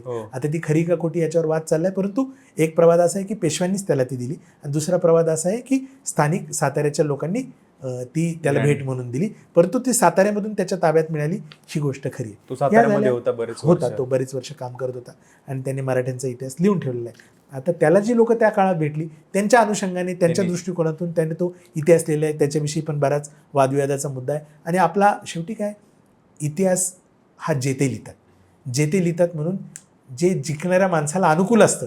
जसं आता आपल्याकडे सगळं नरेटिव्हचं राजकारण चाललं आहे, त्याच्यामध्ये फेक नरेटिव्ह पण येतं. कारण शेवटी नरेटिव्ह हे तयार करावं लागतं आणि राज्यकर्ते आपल्या सोयीचं नरेटिव्ह तयार करतात. इतिहास हा नरेटिव्हचा एक भाग असतो. परंतु त्याच्यानंतरच्या काळामध्ये तुम्ही जो प्रश्न विचारला की इंग्रजांच्या व्यतिरिक्त कोणी हे सांभाळलं, 1818ला आपण पराभूत झालो. त्याच्यानंतर बरोबर 16 वर्षांनी बाळकृष्ण जांभेकरांनी दर्पण सुरू केलं आणि जी तलवार आपण 1818ला खाली ठेवली होती, ती बरोबर एका टप्प्यानंतर तलवार खाली ठेवून मराठ्यांनी लेखणी हाती घेतली आणि लेखणीच्या रूपाने आपला मराठीचा लढा पुढे नेला. मग दर्पण असेल, त्याच्यानंतर शतपत्रे असतील किंवा नंतर चिपळूणकर आणि यांची आगरकरांची लेखनमाला असेल, निबंधमाला असेल किंवा टिळकांचं लेखन असेल, केसरी असेल, मराठा असेल किंवा महात्मा ज्योतिबा फुलेंची लेखणी असेल, त्याच्या काळामध्ये त्यांनी विस्तृत असं लेखन केलं आहे. जे त्यांचे अखंड आहेत, त्या अखंडामधून त्यांनी मराठी आणि छत्रपती शिवाजी महाराजांच्या पण इतिहासाचं पुनर्जीवन केलं. जे आपली आयडियोलॉजी, फिलॉसॉफी जी तयार झाली, आपण जी दैदिप्यमानाची परंपरा म्हणतो, शाहू फुले आंबेडकर, तर आंबेडकरांच्या आधी शाहू आहेत, त्यांच्या आधी फुले आहेत आणि शाहू फुले आंबेडकर ही परंपरा तयार होण्याच्या मागे ही सगळी लोक आहेत. त्याच्या आधी आगरकर आहेत किंवा भारतामधलीच जी काही राजकीय पक्ष जन्माला आलीत ती मुळात मराठी मातीत जन्माला आलीत. काँग्रेसचा जन्म हा मराठी मातीतला आहे. म्हणजे पुण्याला व्हायचा होता, प्लेगमुळे तो मुंबईत झाला एवढंच, परंतु त्याची जडणघडण मराठी आहे. भारतीय जनता पक्षाची जडणघडण पुण्यातलीच आहे. म्हणजे रेशीम बागेच्या आधी मोतीबाग आहे, बरोबर आहे की नाही? किंवा BSPचे जे संस्थापक आहेत कांशीराम, त्यांची वैचारिक जडणघडण हे DS4 वगैरे जे काही सगळं त्यांचं व्याकरण आहे, हे पुण्यामधल्या ॲम्युनिशन फॅक्टरीमध्ये ते कामाला होते आणि इथं ते सगळे ते व्याकरण शिकून नंतर उत्तर भारतामध्ये त्यांनी इम्प्लिमेंट केलं. किंवा साम्यवादी चळवळीमधले रॉय वगैरे जी सगळी लोक आहेत किंवा म्हणजे त्याच्यानंतरच्या काळामध्ये भारताचं नेतृत्व करणारे डांगेंसारखी लोकं असतील किंवा समाजवादी चळवळीमधले नागगोरे असतील, जोशी असतील, ही सगळी लोकं मराठी आहेत. म्हणजे भारताला वैचारिक राजकीय प्रणाली देण्याचं काम हे सगळं पुणे मुंबईतून झालेलं आहे आणि ह्या सगळ्या लोकांवरती ह्या विस्तृत अशा मराठी संस्कृतीचा, विचाराचा, भाषेचा पगडा होता. म्हणून नेहमी महाराष्ट्राने या देशाला दिशा दिली आहे. एक न्यायमूर्ती रानडेंचं वाक्य फार प्रसिद्ध आहे. ते असं म्हणतात की महाराष्ट्राचा जो काही विचार आहे आणि महाराष्ट्राची जी काही फिलॉसॉफी आहे ही भारताच्या दृष्टिकोनातून सांगायची फार गरज आहे. राईज ऑफ मराठा पॉवर नावाचा त्यांचा ग्रंथ आहे आणि तो पंडित नेहरूंचा खूप आवडता ग्रंथ होता.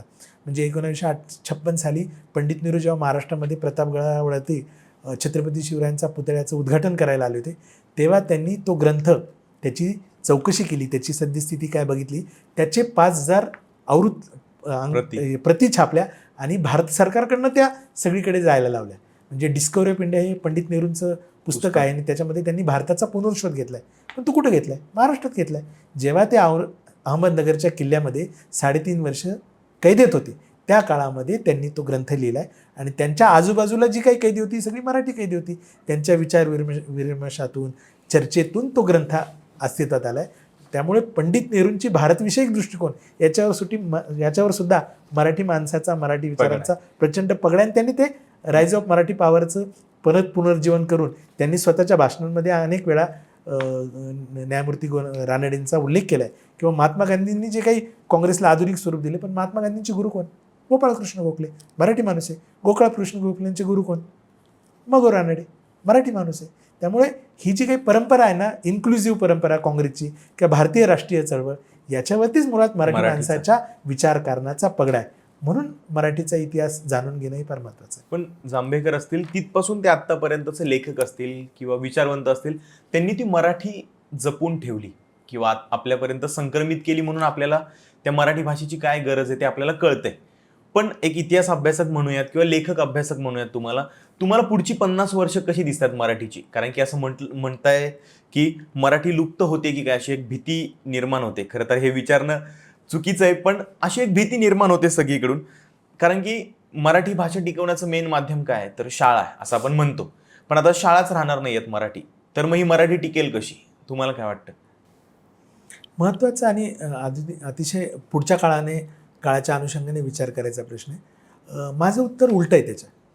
मराठीला काय फरक पडत नाही, ती जिवंत राहते का मरते? मराठी भाषा वापरणाऱ्या माणसाचा प्रश्न महत्त्वाचा आहे की त्याच्या दृष्टिकोनातून मराठी जिवंत राहणं किती महत्त्वाचं आहे. बरोबर आहे की नाही? म्हणजे उद्या आपण इंग्रजीत बोलायला लागलो आणि इंग्रजीत आपलं भलं होत असेल तर मराठी मिली तरी काय हरकत आहे, असा एकांगी विचार करणारी पण या महाराष्ट्रामध्ये भरपूर आहे. बरोबर. परंतु त्यांना हे माहीत नाही की आपण आपली मातृभाषा गमावतो म्हणजे काय गमावतो. याचं उत्तर मी राजकीय व वैचारिक देण्याच्या ऐवजी वैज्ञानिक देईल. बरोबर. भाषा ही जैविक असते आणि भाषाशास्त्राने गेल्या शतकामध्ये नोम चॉम्स्कीपासून सासूरपासून ते पिंकरपर्यंत या सगळ्या लोकांनी जे काही भाषा विज्ञानाचा विकास केला आहे त्याच्यामध्ये हे सिद्ध झालं आहे की माणसाच्या शरीरामध्ये भाषा ही मूलभूत म्हणून, म्हणजे जसं आपलं मोबाईल असतं की नाही, मोबाईलमध्ये 2 प्रकारचे फीचर असतात. एक असतात इनबिल्ट फीचर आणि दुसरे असतात ॲक्वायर्ड फीचर. इनबिल्ट फीचरमध्ये हात न लावता येत नाही, ती त्याची प्रोग्राम सिस्टीमच असते. तशा पद्धतीने प्रत्येक माणसामध्ये त्याची मातृभाषा ही इनबिल्ट असते. म्हणजे नोम चॉम्स्की असं म्हणतो की UG म्हणजे युनिव्हर्सल ग्रामर. हे कुठलाही बालक जेव्हा जन्माला येतो ना, तेव्हा त्याच्या जन्मासोबतच तो हे जन्माला घेऊन येतो. ती युनिव्हर्सल ग्रामर त्याच्या डोक्यात असतं. त्यामुळे 1.5, 2, 2.5 वर्षाचा मुलगा जेव्हा बोलायला लागतो तेव्हा तो बरोबर आई मला पाणी दे, त्याला कर्ता कर्म क्रियापद माहीत नसतं, परंतु ते हे ग्रामर व्यवस्थित मांडतो कारण त्याला ती इनबिल्ट ग्रामर असतं त्याचं. दुसरं असतं LED लँग्वेज ॲक्विजिशन डिव्हाइस. हे जन्मजात माणसाच्या मेंदूमध्ये असतं. म्हणजे माणसाच्या मेंदूमध्ये ब्रोकाज आणि वर्निकाज नावाचे एरिया आहेत जे भाषेचे उगमस्थान आहेत आणि ते तुमच्या शरीरामध्ये इनबिल्ट असतात, जन्माला आलेलेच असतात आणि मातृभाषेला ते सहज प्रतिसाद देतात. त्यामुळे मातृभाषा शिकणे ही नैसर्गिक प्रेरणा आहे, तो ऑप्शन नाही.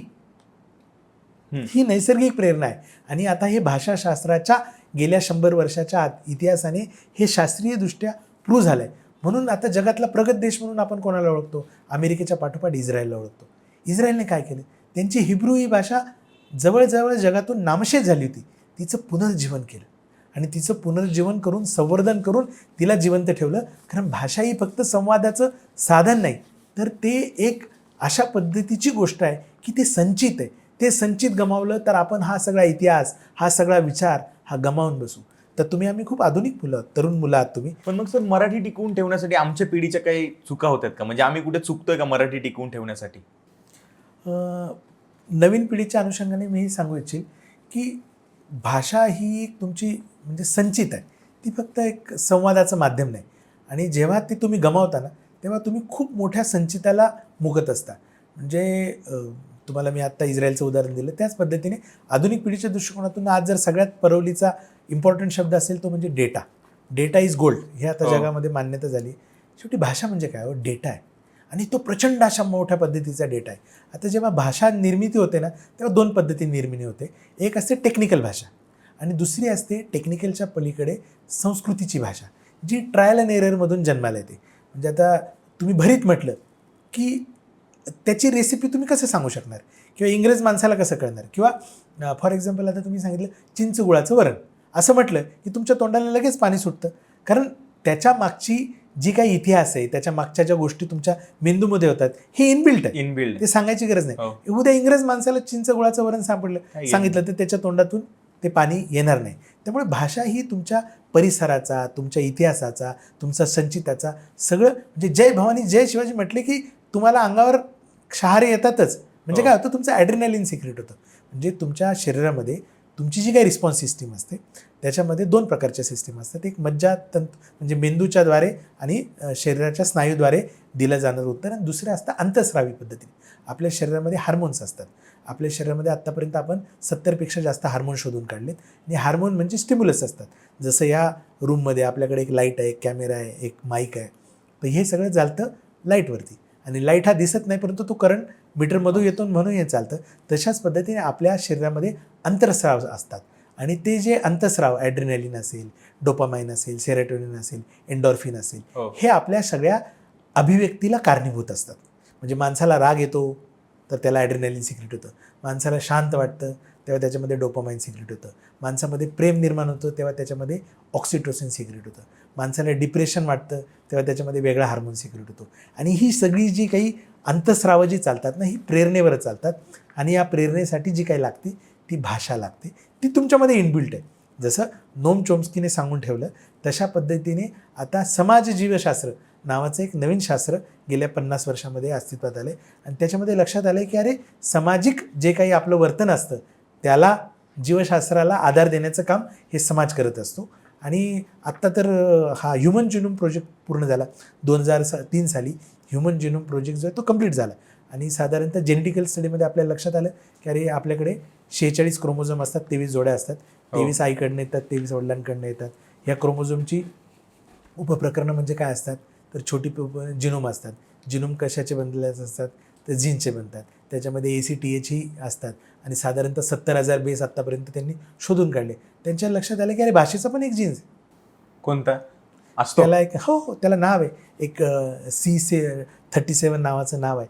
किंबहुना तुम्ही जे काही खाता पिता त्याचं सुद्धा जेनेटिक रूपांतर होतं. म्हणजे खूप इंटरेस्टिंग आहे. मागच्या वर्षीचं एक संशोधन आहे की पांडा नावाचा एक प्राणी आहे, अस्वलासारखा असतो तो. आता तुम्हाला माहिती आहे अस्वल हा म्हणजे कार्निवोरस आहे, आणि त्याच्या गटातला असल्यामुळे तो पण मूलभूतदृष्ट्या मिश्राहारी असला पाहिजे पांडा, परंतु पांडा पूर्ण तरी शाकाहारी आहे, आणि बांबूची कोळी कोंब खाऊन ते गुजराण करतात.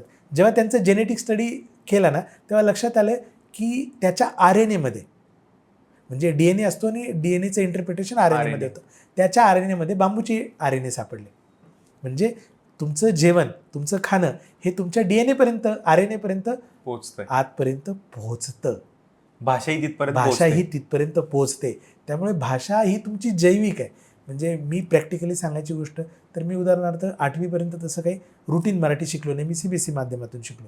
नंतर जेव्हा मी ऑप्शनल विषय म्हणून मराठी शिकायला सुरुवात केलं तेव्हा माझ्या लक्षात आलं की अरे, मी किती मोठ्या या सगळ्या संचिताला मुकलो. किंवा आता मी पुण्यात राहतो, वैद्यकीय व्यवसाय करतो, त्यामुळे इथं मी चांगलं स्कूल शोधायला गेलो तर मी माझ्या मुलांना IB स्कूलला टाकलं.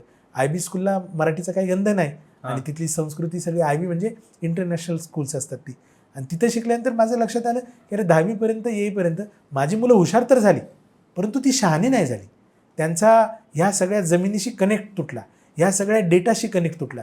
मग त्यांना मला प्रयत्नपूर्वक मराठी होण्यासाठी पुण्यात ऑप्शन असताना त्याला MBBSला मी कराडला पाठवलं, आणि तो आता तिथं पेमेंट सीटमध्ये शिकतो. तेवढ्या पैशामध्ये तो कदाचित लंडनमध्ये आणि अमेरिकेतही शिकू शकला असता, कारण आपलं वैद्यकीय शिक्षण याचा जो खर्च आहे हा अमेरिकेपेक्षा आणि इंग्लंडपेक्षा जास्त आहे दरवर्षीचा.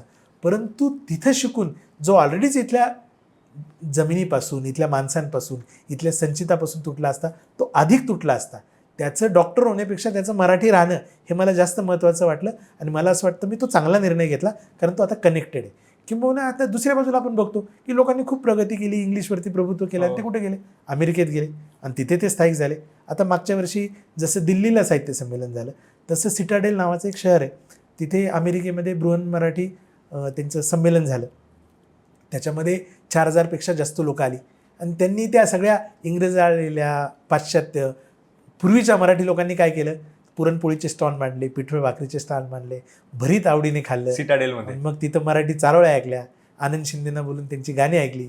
इस्रायलमध्ये मी आनंद शिंदेच्या सोबत गेलो होतो आणि तिथं मी बघितले 5,000पेक्षा जास्त लोक जेव्हा नवीन पोपट हा या गाण्यावरती डोलतायत.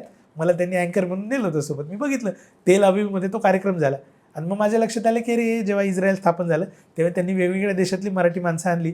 त्याच्यामध्ये आपली सोलकर बिलकर जे पूर्वी बेने इस्रायली होते कोकणामधले आणि पुण्यामधले, त्यांना पण तिकडे नेलं आणि तिथे मराठी भाषिकांची संख्या 10,000पेक्षा जास्त आहेत. आणि त्यांना खरा आनंद हा आपली मराठी गाणं आणि आनंद शिंदेनं बघून झाला. आणि ती ज्या पद्धतीने त्यांना भेटत होती, गळ्यात गळे घालत होती. शेवटी भाषा ही गोष्ट तुमची हजारो वर्षाचं नव्हे लाखो वर्षाचं संचित आहे. ते नवीन पिढीने गमावलं तर ते टेक्निकल नुकसान नाही होणार, त्यांचं आर्थिक नुकसान नाही होणार, त्यांचं एकंदरीतच त्यांच्या व्यक्तिमत्वाचा पाया ढासळेल. आणि व्यक्तिमत्वाचा पाया ढासळला म्हणजे बोनसायची झाड बघितली तुम्ही, कुंडीमध्ये लावतो. वडाचं झाड 60 फूट काय 100 फूट पण वाढतं, परंतु ते कुंडीत लावलं तर ते 2 फुटापर्यंतच वाढतं. ज्यांची मुळं विस्तृत नसतात त्या प्रत्येक झाडाचं आपोआपच बोनसाय होतं. तर ती सगळी जी पिढी आहे ही बोनसाय पिढी होऊन जाईल. त्यामुळे जर तुमच्या पुढच्या पिढीचं किंवा आपल्या पिढीचं बोनसाय व्हायचं नसेल, बोनसायला फळं येत नाही, पुनरुत्पादनाची क्षमता पण कमी होऊन जाते, तर बोनसाय व्हायचं नसेल तर आपली भाषा टिकली पाहिजे. पण सर बोनसाय होताना दिसतंय, म्हणजे तुम्ही आता एक पॅरेंट म्हणून तुमच्या मुलाला कराडला पाठवलं, ते तुम्ही चांगलं काम केलं. किंवा तुम्ही मगाशी एक उदाहरण दिलं की बाळ जेव्हा मोठं होतं तेव्हा ते आपोआपच बोलायला लागतं की मला पाणी हवंय. पण जर घरातूनच किंवा आई वडिलांकडूनच ती मराठी जर दबली गेली किंवा जर घरातच इंग्लिशच बोलत असेल पूर्णपणे, तर ते बाळ मला पाणी हवंय हे मराठीतून बोलेल का? त्याच्या जीन्समध्ये आहे तर मग इथून सुरुवात होणं गरजेचं आहे ना. त्याच्यामध्ये 2 गोष्टी आहेत की तुम्ही बघा, बऱ्याचदा आता तुम्ही आम्ही सगळे पुण्यात राहतो, बरोबर आहे. साधारणतः तुमच्या पिढीत तुम्ही पुण्यात आला असेल की तुमच्या आईवडिलांच्या पिढीत तुम्ही पुण्यात आला असेल. परंतु तुम्ही कधी गावी गेलात ना, तर ते गावी तुम्ही वर्षातून कधीतरी एकदा जातात, परंतु तिथे तुम्हाला आपुलकी वाटते, तुम्हाला आपलेपणा वाटतो. किंवा अमेरिकेत नवीन जी पिढी जन्माला आली त्यांनी कदाचित महाराष्ट्र किंवा आपलं गाव बघितलं नाही, तरी त्यांच्या मनामध्ये एक सॉफ्ट कॉर्नर आपल्या मातृभाषेविषयी असतो, मातृभूमीविषयी असतो. बरोबर. तर हा काही फक्त माणसांपुरता मर्यादित नाही, हा प्राण्यांमध्ये पण आहे. जेव्हा माणूस किंवा प्राणी जेव्हा जन्माला येतो ना, त्याच्या जन्मामध्ये इनबिल्ट अशा पद्धतीचं फीचर्स असतात. त्या फीचर्सवरती आता विज्ञान प्रकाश टाकतंय. म्हणजे आता फॉर एक्झाम्पल त्याची एक गोष्ट तुम्हाला सांगायची तर वेळास नावाचं एक गाव आहे कोकणामध्ये. तिथे त्या टर्टल फेस्टिवल होतो दरवर्षी आणि ऑलिव्ह रिडले नावाच्या जातीचे कासवच्या माद्या तिथे येतात आणि अंडी देऊन जातात. आता साधारणतः एकदा अंडी दिल्या की ते 15 ते 20 वर्ष त्या किनाऱ्याकडे फटकत नाहीत. परंतु त्यांना जर टॅगिंग केलं, त्यांचं जर रेडिओ मार्किंग केलं, तर साधारणतः लक्षात असं आलं की 15-20 वर्षानंतर जी पिल्लं ज्या किनाऱ्यावरती जन्माला येतात त्याच किनाऱ्यावरती परत मादी अंडी द्यायला येते. समुद्रामध्ये अथांग फिरते, तिला कुठली सीमारेषा नाही, तिला कुठलं गाव नाही, तिला कुठला प्रदेश नाही, कुठलं राज्य नाही, परंतु तिथेच ते येते. कारण हे जेनेटिकल कनेक्शन तिचं तिच्या मातृभूमीशी आहे.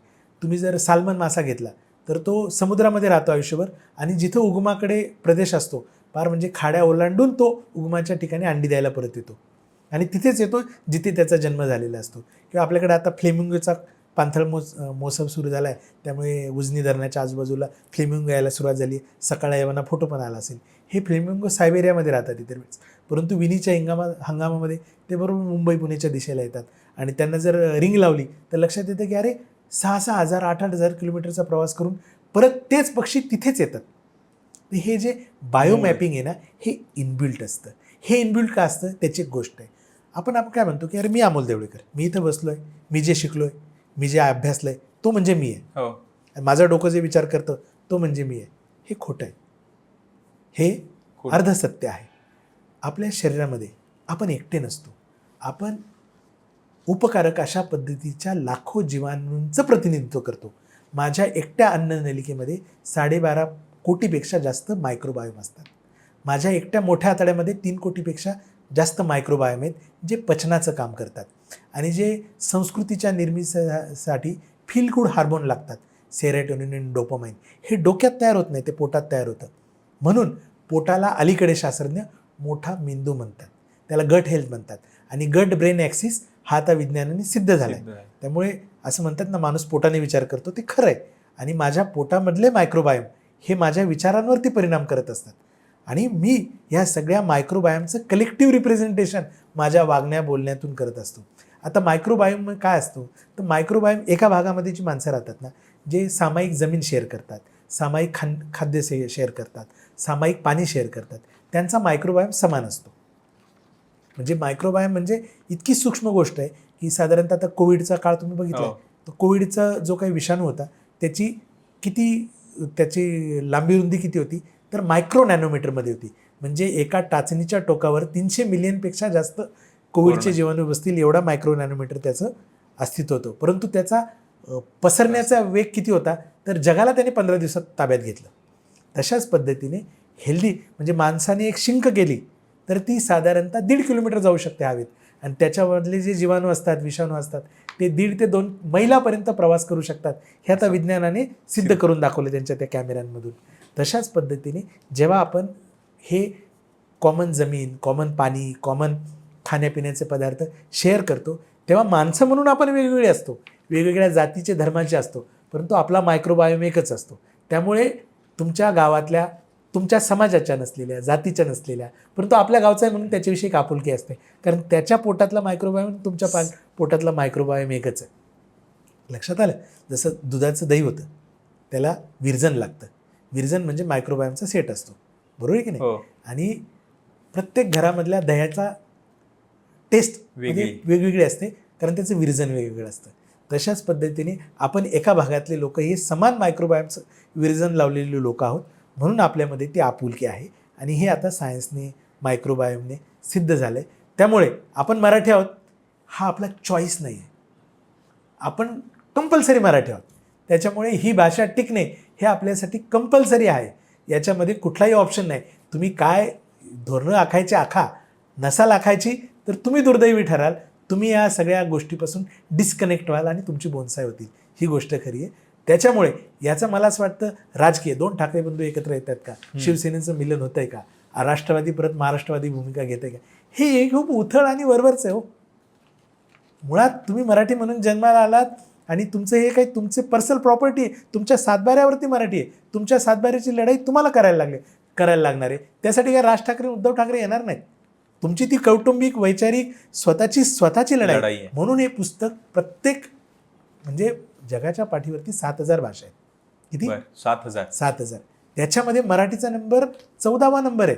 आजही 12 कोटीपेक्षा जास्त लोक मराठी बोलतात. मराठीची परिस्थिती वाईट नाही हो. 2-4 लोक सोडून गेली, 2-4 अमेरिकेत गेली, काही लाख लोक गेली तरी काय मराठीला फरक पडतो, दुसरी लोक रिप्लेस होतील. तुम्ही बघा, आता तुम्ही चॅनल चालवताय त्या लगावरती, सगळी झेडपीमध्ये शिकलेली मुलं मला दिसतात.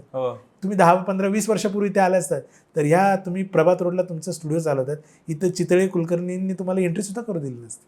पण ते सिलिकॉन व्हॅलीमध्ये गेल्यामुळे मराठवाड्यातल्या लोकांनी इथे येऊन लगावबत्ती सुरू केला आहे. म्हणजे लोक रिप्लेस होतात, काही फरक पडत नाही फारसा.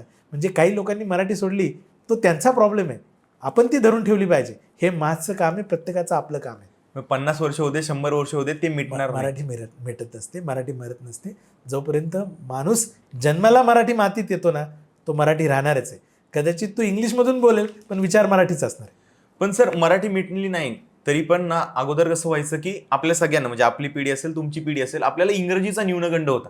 कारण की आपल्या घरातले सगळेजण मराठी माध्यमांमध्ये शिकले, मी स्वतः मराठी माध्यमांमध्ये शिकलो, त्यामुळे घरामध्ये इंग्रजी जास्त काही नसायचं, त्यामुळे इंग्रजीचा न्यूनगंड असायचा. पण आता हेच उलट झालंय, आता लोकांना मराठीचा न्यूनगंड आहे. का तर इंग्रजी सगळीकडे शिकवलं जात आहे. मराठी माध्यम सेमी झालं, सेमीचं इंग्रजी झालं, इंग्रजीचं कॉन्व्हेंट झालं, आता पूर्ण कॉन्व्हेंटीकरण व्हायला लागले बऱ्यापैकी, मराठी शाळा कमी व्हायला लागली. त्यामुळं मराठीचाच न्यूनगंड यायला लागलाय. त्याच्याबद्दल काय करायचं? याची जी काही मुळं आहेत ना, ही तुम्हाला राजकारणामध्ये आणि प्रशासनामध्ये शोधायला लागतील. कारण प्रशासनिकदृष्ट्या, राजकीयदृष्ट्या आपण त्या पद्धतीचे निर्णय घेतले, आणि व्यवहाराची भाषा जेव्हा बदलते, अर्थार्जनाची भाषा जेव्हा बदलते, तेव्हा कळत नकळत त्याचा परिणाम तुमच्या मातृभाषेवर होतो. बरोबर. आपल्या अर्थार्जनाची भाषा, व्यवहाराची भाषा ही कळत नकळतपणे इंग्लिश झाली, हिंदी पण ती काही राहिलेली नाही. किंबहुना काँग्रेसचं जे धोरण होतं अशा पद्धतीनेच होतं, आणि त्याच्यामुळे त्यांनी महाराष्ट्र निर्मितीला सुद्धा 10 वर्षाचा विरोध केला. परंतु महाराष्ट्रामध्ये नव्हे तर या देशामध्ये सगळ्यात जास्त कोणी आधुनिक माणूस तत्कालीन कोणी असेल तर डॉक्टर बाबासाहेब आंबेडकर होते. परंतु डॉक्टर बाबासाहेब आंबेडकरांनी सुद्धा भाषावार पुनर्रचना झाली पाहिजे याचं आग्रही प्रतिपादन केलं. त्याच्यामागे त्यांचा हा सखोल अभ्यास होता. आणि म्हणून जेव्हा मराठी राज्याच्या निर्मितीचा प्रयत्न झाला, तेव्हा डॉक्टर बाबासाहेब आंबेडकरांनी त्यांना पाठिंबा दिला. म्हणजे प्रबोधनकार ठाकरेंचं पुस्तक आहे माझं जीवनगाथा नावाचं, त्याचं मुखपृष्ठ आणि मलपृष्ठावरती त्यांनी जो ब्लर लिहिला आहे व जे काही लिखाण केलं त्याच्यामध्ये त्यांनी लिहिले की 1956ला जेव्हा बाबासाहेब गेले त्याच्या आधी 4 महिने ते बाबासाहेबांना मुंबई मुक्कामी जाऊन भेटले. त्यांच्यासोबत तेव्हा SM जोशी होते आणि त्यांना सांगितलं की महाराष्ट्राच्या अशा पद्धतीची भाषिक समिती आम्ही तयार करतो आहे आणि महाराष्ट्र निर्मितीचा, राज्य निर्मितीचा लढा आम्ही उभारतो आहे, तुम्ही त्याचं नेतृत्व करा. तेव्हा बाबासाहेब म्हटले जर तुम्ही सगळे एकत्र येणार असाल तर माझा शेड्यूल कास्ट फेडरेशन हा त्यांचा तत्कालीन पक्ष तुमच्या मागे जिब्राल्टर रॉकसारखं उभा राहील. नंतर त्यांचं महापरिनिर्वाण झाल्यामुळे ते संयुक्त महाराष्ट्राच्या चळवळीत नव्हते, परंतु संयुक्त महाराष्ट्राच्या चळवळीला त्यांचा आशीर्वाद होता. त्याची वैचारिक भूमिका त्यांनी मांडून ठेवली होती. म्हणून संयुक्त महाराष्ट्राची चळवळ झाली. त्या चळवळीतून मराठी माणूस जन्माला आला, परंतु राज्य जन्माला आलं तरी मराठी माणसाचं भविष्य सिक्युअर झालं नाही. म्हणून मग शिवसेनेचा जन्म झाला 1962 नंतर परत 1968ला. आणि शिवसेनेने त्याच्या पद्धतीने मराठी माणसाचं एक भूमिका मांडायची प्रयत्न गेली 50 वर्ष अव्याहतपणे केले. राष्ट्रवादीने काही प्रमाणात केलं असेल, काँग्रेसने पण नंतर उपरती झाल्यानंतर काही प्रमाणामध्ये केलं असेल, परंतु ही भाषा आता टिकून राहिली. परंतु आता परत एक वार 2000 नंतर जे ग्लोबलायझेशन आलं, त्या ग्लोबलायझेशनमुळे जगाचं रूपांतर जागतिक खेड्यामध्ये होतं की काय अशा पद्धतीची जेव्हा संरचना निर्माण झाली तेव्हा बऱ्याच लोकांना असं वाटायला लागलं की अर्थार्जन करणं, नोकरीला जाणं हीच इथे कर्तव्यता आहे आयुष्याची. त्याच्या पलीकडे काव्य, शास्त्र, विनोद, विचार याला ज्या लोकांना वेळ नाही किंबहुना ज्या लोकांना दुय्यम वाटतात त्यांनी इंग्रजीचा पगडा आपल्या डोक्यावर मांडलेला आहे. आपण जेव्हा फावल्या वेळामध्ये काहीतरी चांगलं ऐकायला जातो, जे आपल्या मनाला भावतं, कळत नकळत आपण अभंग लावतो, कळत नकळत मराठी नाटकाला जातो. आज मराठीचा तुम्ही रंगभूमी बघा, सर्वात जास्त बुकिंग तर त्या कशाला कुठला आहे तो शो नवीन आलेला आता, फोक आख्यानला आहे. दुसरं किरण माने शोला आहे. तिथं शिवाजी अंडरग्राऊंड आणि भीमनगर मॉलला आहे. शेवटी माणसाला तेच आवडतं जे आपल्या मुळात संस्कृतीत असतं. त्याच्यामुळे अर्थार्जन आणि व्यवहाराची भाषा म्हणून इंग्रजीचा जरी पगडा आला असेल तरी सुद्धा आपण इनबिल्ट मराठी आहोत, याला आपण नकार देऊ शकत नाही. कारण शेवटी तुमचं मूल ही तुमची पर्सनल गोष्ट आहे ना, आणि त्याला शिकायला सोपं काय, त्याला समजायला सोपं काय, त्याच्या मेंदूमध्ये नेमकी रचना कशी आहे, त्याची जैविक रचना कशी आहे, त्याचं शरीर कसं रिस्पॉन्स देणार आहे. तुम्ही त्याला शिकवायचं म्हटल्यावर इंग्लिश काय, त्याला हिब्रू शिकवू शकता. त्याला मी माझ्या मुलाला फ्रेंचही शिकवायचा प्रयत्न केला, एका मुलाला जॅपनीज पण शिकवलं, परंतु त्यांचं जॅपनीज, त्यांचं फ्रेंच हे फक्त पोपटपंची इथपर्यंतच मर्यादित राहिलं. हे 5 वर्ष प्रयत्न केल्यानंतर माझ्या लक्षात आलं. त्या तुलनेमध्ये ते फार रूढ अर्थाने मराठी नाही शिकले तरी मराठी पाळंमुळं असल्यामुळे ते कनेक्ट होतात या गोष्टीची. हे पण मी जवळून बघतो. आणि एक डॉक्टर म्हणून, एक विचारवंत किंवा लेखक किंवा काही वेगळा मराठी माणूस, राजकीय माणूस म्हणून मी म्हणत नाही, एक डॉक्टर म्हणून मी आत्तापर्यंत 10 लाख मराठी लोकांना तपासलं आहे. त्यातल्या त्यात मी पुण्यात प्रॅक्टिस करत असल्यामुळे अस्सल मराठी माणसांचे पुरावे मला तपासता आलेत. आपल्याला मराठी शिकायला पर्याय नाही, आपल्याला शिकायलाच लागेल. आणि जर नाही शिकलो, तशा पद्धतीची उपाययोजना नाही केली तर आपण करंट ठरू आणि आपल्या पुढच्या पिढ्या आपल्याला माफ करणार नाही. पण आणि मराठीसाठी आपली चांगली गोष्ट आहे की अलीकडेच अभिजात मराठी भाषेचा दर्जा आपल्या मराठीला मिळाला. पण सर, हे मुळात आमच्यासारख्या सामान्य प्रेक्षकांना हे माहितीच नाही की मराठी भाषेला अभिजात दर्जा मिळणं म्हणजे नेमकं काय असतं. एकदम सोप्या भाषेमध्ये तुम्ही आमच्या लगावतीच्या प्रेक्षकांना सांगा की अभिजात भाषेचा दर्जा मिळणं म्हणजे काय. भारतामध्ये ज्या काही अभिजात भाषा आहेत, ज्यांची कुळ आणि मूळ ही अतिशय प्राचीन आहेत आणि ज्या टेक्निकली पण 200 वर्ष जुन्या आहेत, व्यवहाराच्या भाषा होत्या, आजही त्या जिवंत आहेत लोकव्यवहारामध्ये, अशा टर्म्स कंडिशनवरती अभिजात दर्जा ठरतो. यापूर्वी मल्याळम असेल, तमिळ असेल किंवा उडिया असेल, संस्कृत असेल, यांना उर्दू असेल, यांना अभिजात दर्जा मिळालेला आहे. आणि मराठी ही त्याच्यामध्ये नव्याने समाविष्ट झालेली भाषा आहे. आता अभिजात दर्जा मिळतो म्हणजे नेमकं काय मिळतं, तर केंद्राच्या विविध योजनेमध्ये ही भाषा संमिलित होते. केंद्रामधून साधारणतः अभिजात भाषेच्या विकासासाठी, संगोपनासाठी, संवर्धनासाठी 450 कोटीचा निधी येतो, तो निधी मिळतो. केंद्राची जी काही वेगवेगळी विद्यापीठं आहेत भारतभरामध्ये, तिथे मराठीची अध्यासन केंद्र सुरू होतात. जसं आता पंडितांच्या नेतृत्वाखाली JNUमध्ये मराठी अध्यासन केंद्र गेल्या 4-5 महिन्यापूर्वी सुरू झालं. तशा पद्धतीने आता ते जी काही UGCची जी काही विद्यापीठं आहेत तिथं मराठी संशोधनासाठी, संवर्धनासाठी तिथे शिष्यवृत्त्या मिळतील, तिथे त्याच्या विकासासाठी विद्यार्थी नेमले जातील, त्यांच्यावरती संशोधनासाठी खर्च केला जाईल. दुसरी गोष्ट ही व्यवहाराची भाषा ठरल्यामुळे आपल्याला महाराष्ट्र राज्याला सुद्धा स्वतःचा वेगळा राखीव निधी त्याच्यामध्ये वापरता येईल आणि साधारणतः केंद्राचा आणि राज्याचा मिळून 2000 कोटी निधी उपलब्ध होऊ शकेल एवढा मोठा निधी मराठीच्या संवर्धनासाठी निर्माण होऊ शकते. दुसरी गोष्ट एक राजमान्यता नावाची गोष्ट असते आणि मराठीला अभिजात दर्जा मिळाल्यामुळे भारताने आपल्याला ही राजमान्यता दिली आहे की आपण अभिजात आहोत. आता अभिजात आहोत हे देशाने मान्य केलंय, आता प्रत्येक मराठी माणसाने मान्य करायची गरज आहे आणि ते मान्य करून आपल्या स्वतःच्या व्यक्तिगत आचरणामध्ये ती राजमान्यता दिसेल असं जरी केलं तर मराठीला मरण नाही. पण आता हे जे 450 कोटी तुम्ही म्हणताय की केंद्राकडून महाराष्ट्र शासनाला मिळणार, तर या 450 कोटींचं नक्की काय केलं जाईल मराठी भाषा टिकवून ठेवण्यासाठी? म्हणजे आमच्यासारख्या तरुणांना ते कळलं पाहिजे की आता या 450 कोटींचं नक्की काय होणार आहे. त्याच्याविषयी मी एक उदाहरण सांगतो की आम्ही आता हे दिल्लीमध्ये जे काही साहित्य संमेलन झालं 98वं मराठी साहित्य संमेलन, त्याचं स्वागत गीत मीच लिहिलं होतं आणि आम्ही असो अभिजात या नावाचं ते गीत होतं. या पुस्तकाच्या निर्मितीमागची जी गोष्ट आहे ती गोष्ट याच्या आधी सांगायला पाहिजे की नाशिक येथे जेव्हा 2021-22ला मराठी साहित्य संमेलन झालं त्यावेळेस ते दिल्लीत व्हावं अशा पद्धतीचा प्रस्ताव सरद संस्थेने दिला होता आणि संजय नाहरजी त्याचे सर्व आहेत, त्यांनी मला सांगितलं होतं की डॉक्टर तुम्ही न्यूज चॅनल्सवरती, तेव्हा यूट्यूब चॅनल्स फार नव्हते जोरात, न्यूज चॅनल्सवरती आमची भूमिका मांडायला जाल का? मी त्याला होकार दिला आणि त्या अनुषंगाने सरदची आणि मराठी साहित्य संमेलनात दिल्लीत कसं झालं पाहिजे याची वकिली मी करत गेलो. त्यानंतर ते साहित्य संमेलन त्यावेळेस राजकीय दबावामुळे असेल, छगन भुजबळांच्या प्रयत्नामुळे असेल, दिल्लीत नव्हतं, नाशिकला झालं. परंतु मग अभिजात विषयाविषयी चर्चा सुरू झाली आणि मग ती अभिजात भाषा समिती झाली. ज्ञानेश्वर मुळे असतील, सदानंद मोरे असतील, बाकी इतर विचारवंत असतील, श्रीपाल सबनीस असतील, संजय नहार असतील, संजय सोनवणे असतील, या सगळ्यांच्या प्रयत्नांमधून मराठीला अभिजात दर्जा मिळण्याची जी चळवळ सुरू झाली त्या अनुषंगाने काही वाचन सुरू झालं, लेखन सुरू झालं.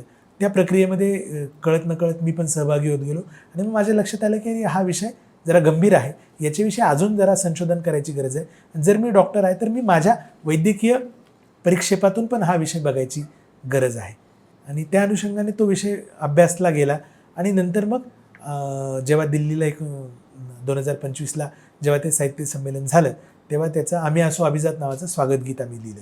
म्हणजे ते खूप आवडतं, म्हणजे त्या ओळीच खूप आवडतात. आम्ही असो अभिजात, दिल्ली रंगवू, देश दंगवू, मराठी रंगात. तर त्या गाण्याच्या निर्मितीविषयी इतका चांगला अनुभव आला. जे शंकर महादेवन हे तसे दाक्षिणात्य मूळ असलेले परंतु आपल्या डोंबिवलीत वाढलेले आहेत. दुसरे हरिहरन असतील, हे म्हणजे आपल्या त्यांचं मूळ जे आहे हे पुण्यात आहे आणि शिवाजी मार्केट शेजारी ते राहतात आणि त्यांनी एकही पैसा न घेता हे गाणं म्हटलं. म्हणजे ही प्रथितयश अशा पद्धतीची गायक आहेत आणि ते म्हटले मराठीने आमच्यावर एवढे उपकार केले की त्या उपकारांची परतफेड आम्ही एक गाणं म्हणून थोडी जरी करू शकलो तर आम्हाला खूप कृतकृत्य झाल्यासारखं वाटेल. आणि त्यांनी एकही पैसा न घेता स्वतःच्या स्टुडिओमध्ये रेकॉर्ड करून हे गाणं पाठवलं. ते गाणं दिल्लीमध्ये सगळ्यांनाच आवडलं. 2 लाखापेक्षा जास्त लोकांनी यूट्यूबवर आतापर्यंत ते बघितलं. मोदींना पण ते आवडलं गाणं, सगळ्यांनाच आवडलं. म्हणजे त्या गाण्यामध्ये 10 कडव्यांमध्ये आपल्या 2-2.5 हजार वर्षाचा नव्हे तर 2 लाख वर्षाचा मराठीचा अभिजात इतिहास मांडण्याचा आपण प्रयत्न केला आहे आणि तो इतिहास आपल्यासाठी अतिशय गरजेचा आहे आणि म्हणजे काय म्हणतात स्वतःला अभिमान वाटेल असाच आहे आणि त्याचा गौरव आपण त्या निमित्ताने करू शकलो. तर हे फार महत्त्वाची घटना घडली आणि त्याच मग विचार प्रक्रियेतून हे आम्ही असो अभिजात नावाचं पुस्तक अस्तित्वात आलं. ते गाण्याचंच एक्सटेन्शन आहे, गद्यामधून पद्यामधून गद्याकडे अशा पद्धतीचं. पण सर आम्ही आता मीडियामधली लोक आहोत, कोणी आमच्यातलं मराठवाड्यातलं आहे, मी पश्चिम महाराष्ट्रातलं साताऱ्यातनं येतो, काही जण कोकणातलेत. तर प्रत्येकजण येताना आपापली मातृभाषा, आपापली बोलीभाषा इथं घेऊन येतो. पण ज्यावेळेस आम्ही कॅमेरासमोर बोलतो त्यावेळेस मग बऱ्याच वेळा कमेंट्समध्ये आमचा न काढला जातो, आमचा न काढला जातो.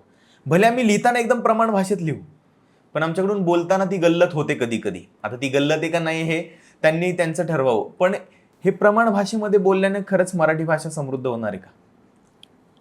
2 गोष्टी आहेत त्याच्यामध्ये. पहिली गोष्ट मुळात ही प्रमाण भाषा हे ठरवलं कोणी, तर जी काही मुठभर लोक पुण्याच्या सदाशिव पेठेत राहतात त्यांनी ते प्रमाण भाषा ठरवली. तीच लोक संस्कृत ही प्रमाण भाषा आहे असं म्हणणारी पण आहेत आणि हे जे प्राकृतचं संस्कृतीकरण झालं म्हणजे इसवी सन 3ऱ्या शतकामध्ये ग्रंथिक गरजेसाठी ती प्रमाण भाषा तयार झाली. ती ग्रंथाची गरज होती, ती अतिशय म्हणजे टेक्निकली परफेक्ट व्हावी, सगळीकडे ती युनिव्हर्सल असावी आणि दुसऱ्या भागात गेलं तरी त्याच्याविषयी इंटरप्रिटेशन बदलू नये याच्यासाठी संस्कृतचा जन्म झाला. शेवटी संस्कृतचा जन्मसुद्धा प्राकृतातूनच झाला आहे आणि मग तो टेक्निकल आग्रह त्या काळामध्ये होता.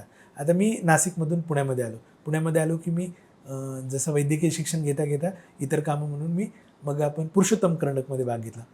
तिथे वाचिक अभिनयावरती फार जोर असतो हो. आणि पहिले 6 महिने आमचा श आणि श, न आणि न पेन्सिल ठेवून हा, बोला. म्हणजे वाचिक अभिनयाला वेगळं पारितोषिक पण असतं. ठीक आहे, टेक्निकल म्हणून त्याचा आग्रह असायला पाहिजे, पण प्रमाण भाषा असणं हे तितकं आग्रही आहे का याचा पण आपण बोध घेतला पाहिजे. कारण टेक्निकल गोष्टीसाठी ती जरी गरजेची असेल तरी शेवटी आपण सगळे लोक आता हवा येऊ द्या बघतो. आता हवा येऊ द्यामध्ये सातारी हेल आला आणि माने आला की बरं वाटतं आपल्याला, हो. आणि विदर्भातून एक कॅरेक्टर आले की ते भारी वाटतं. मग खानदेशमधल्या लोकांना शेवटी हे इन्ग्रेडियंट त्यांना का घ्यायला लागतात सगळी, एक वराडी बोलणारा, एक खानदेशी बोलणारा, एक पश्चिम महाराष्ट्रातला, एक मराठवाडी, कारण ते लोकांना आवडतं, भावतं, ते आपलं वाटतं. त्याच्यामुळे प्रमाण भाषेचा आग्रह हा अतिरेकी असू नये, तो त्या भाषेच्या मुळावर येऊ नये. म्हणजे तू जी बोलतो ती मराठीच नाही आहे असं ज्या पद्धतीचा आव काही लोक आणत असतील तर तो अतिशय चुकीचा आहे असं माझं स्पष्ट मत आहे. दुसरी गोष्ट, मराठी ही काही फक्त पुण्यात बोलली जाणारी मराठी ही मराठी नाही, तर मराठीला अनेक पदर आहेत. असं म्हणतात की दर 12 कोसावरती भाषा बदलते, आणि ते खरं आहे. म्हणजे मराठवाड्यामध्ये पण सगळीकडे काय मराठवाडी बोलत नाही. बीडची मराठवाडी वेगळी, औरंगाबादची वेगळी, लातूरची वेगळी. पश्चिम महाराष्ट्रामध्ये गेला तर नाशिकमधली खानदेशी वेगळी आहे.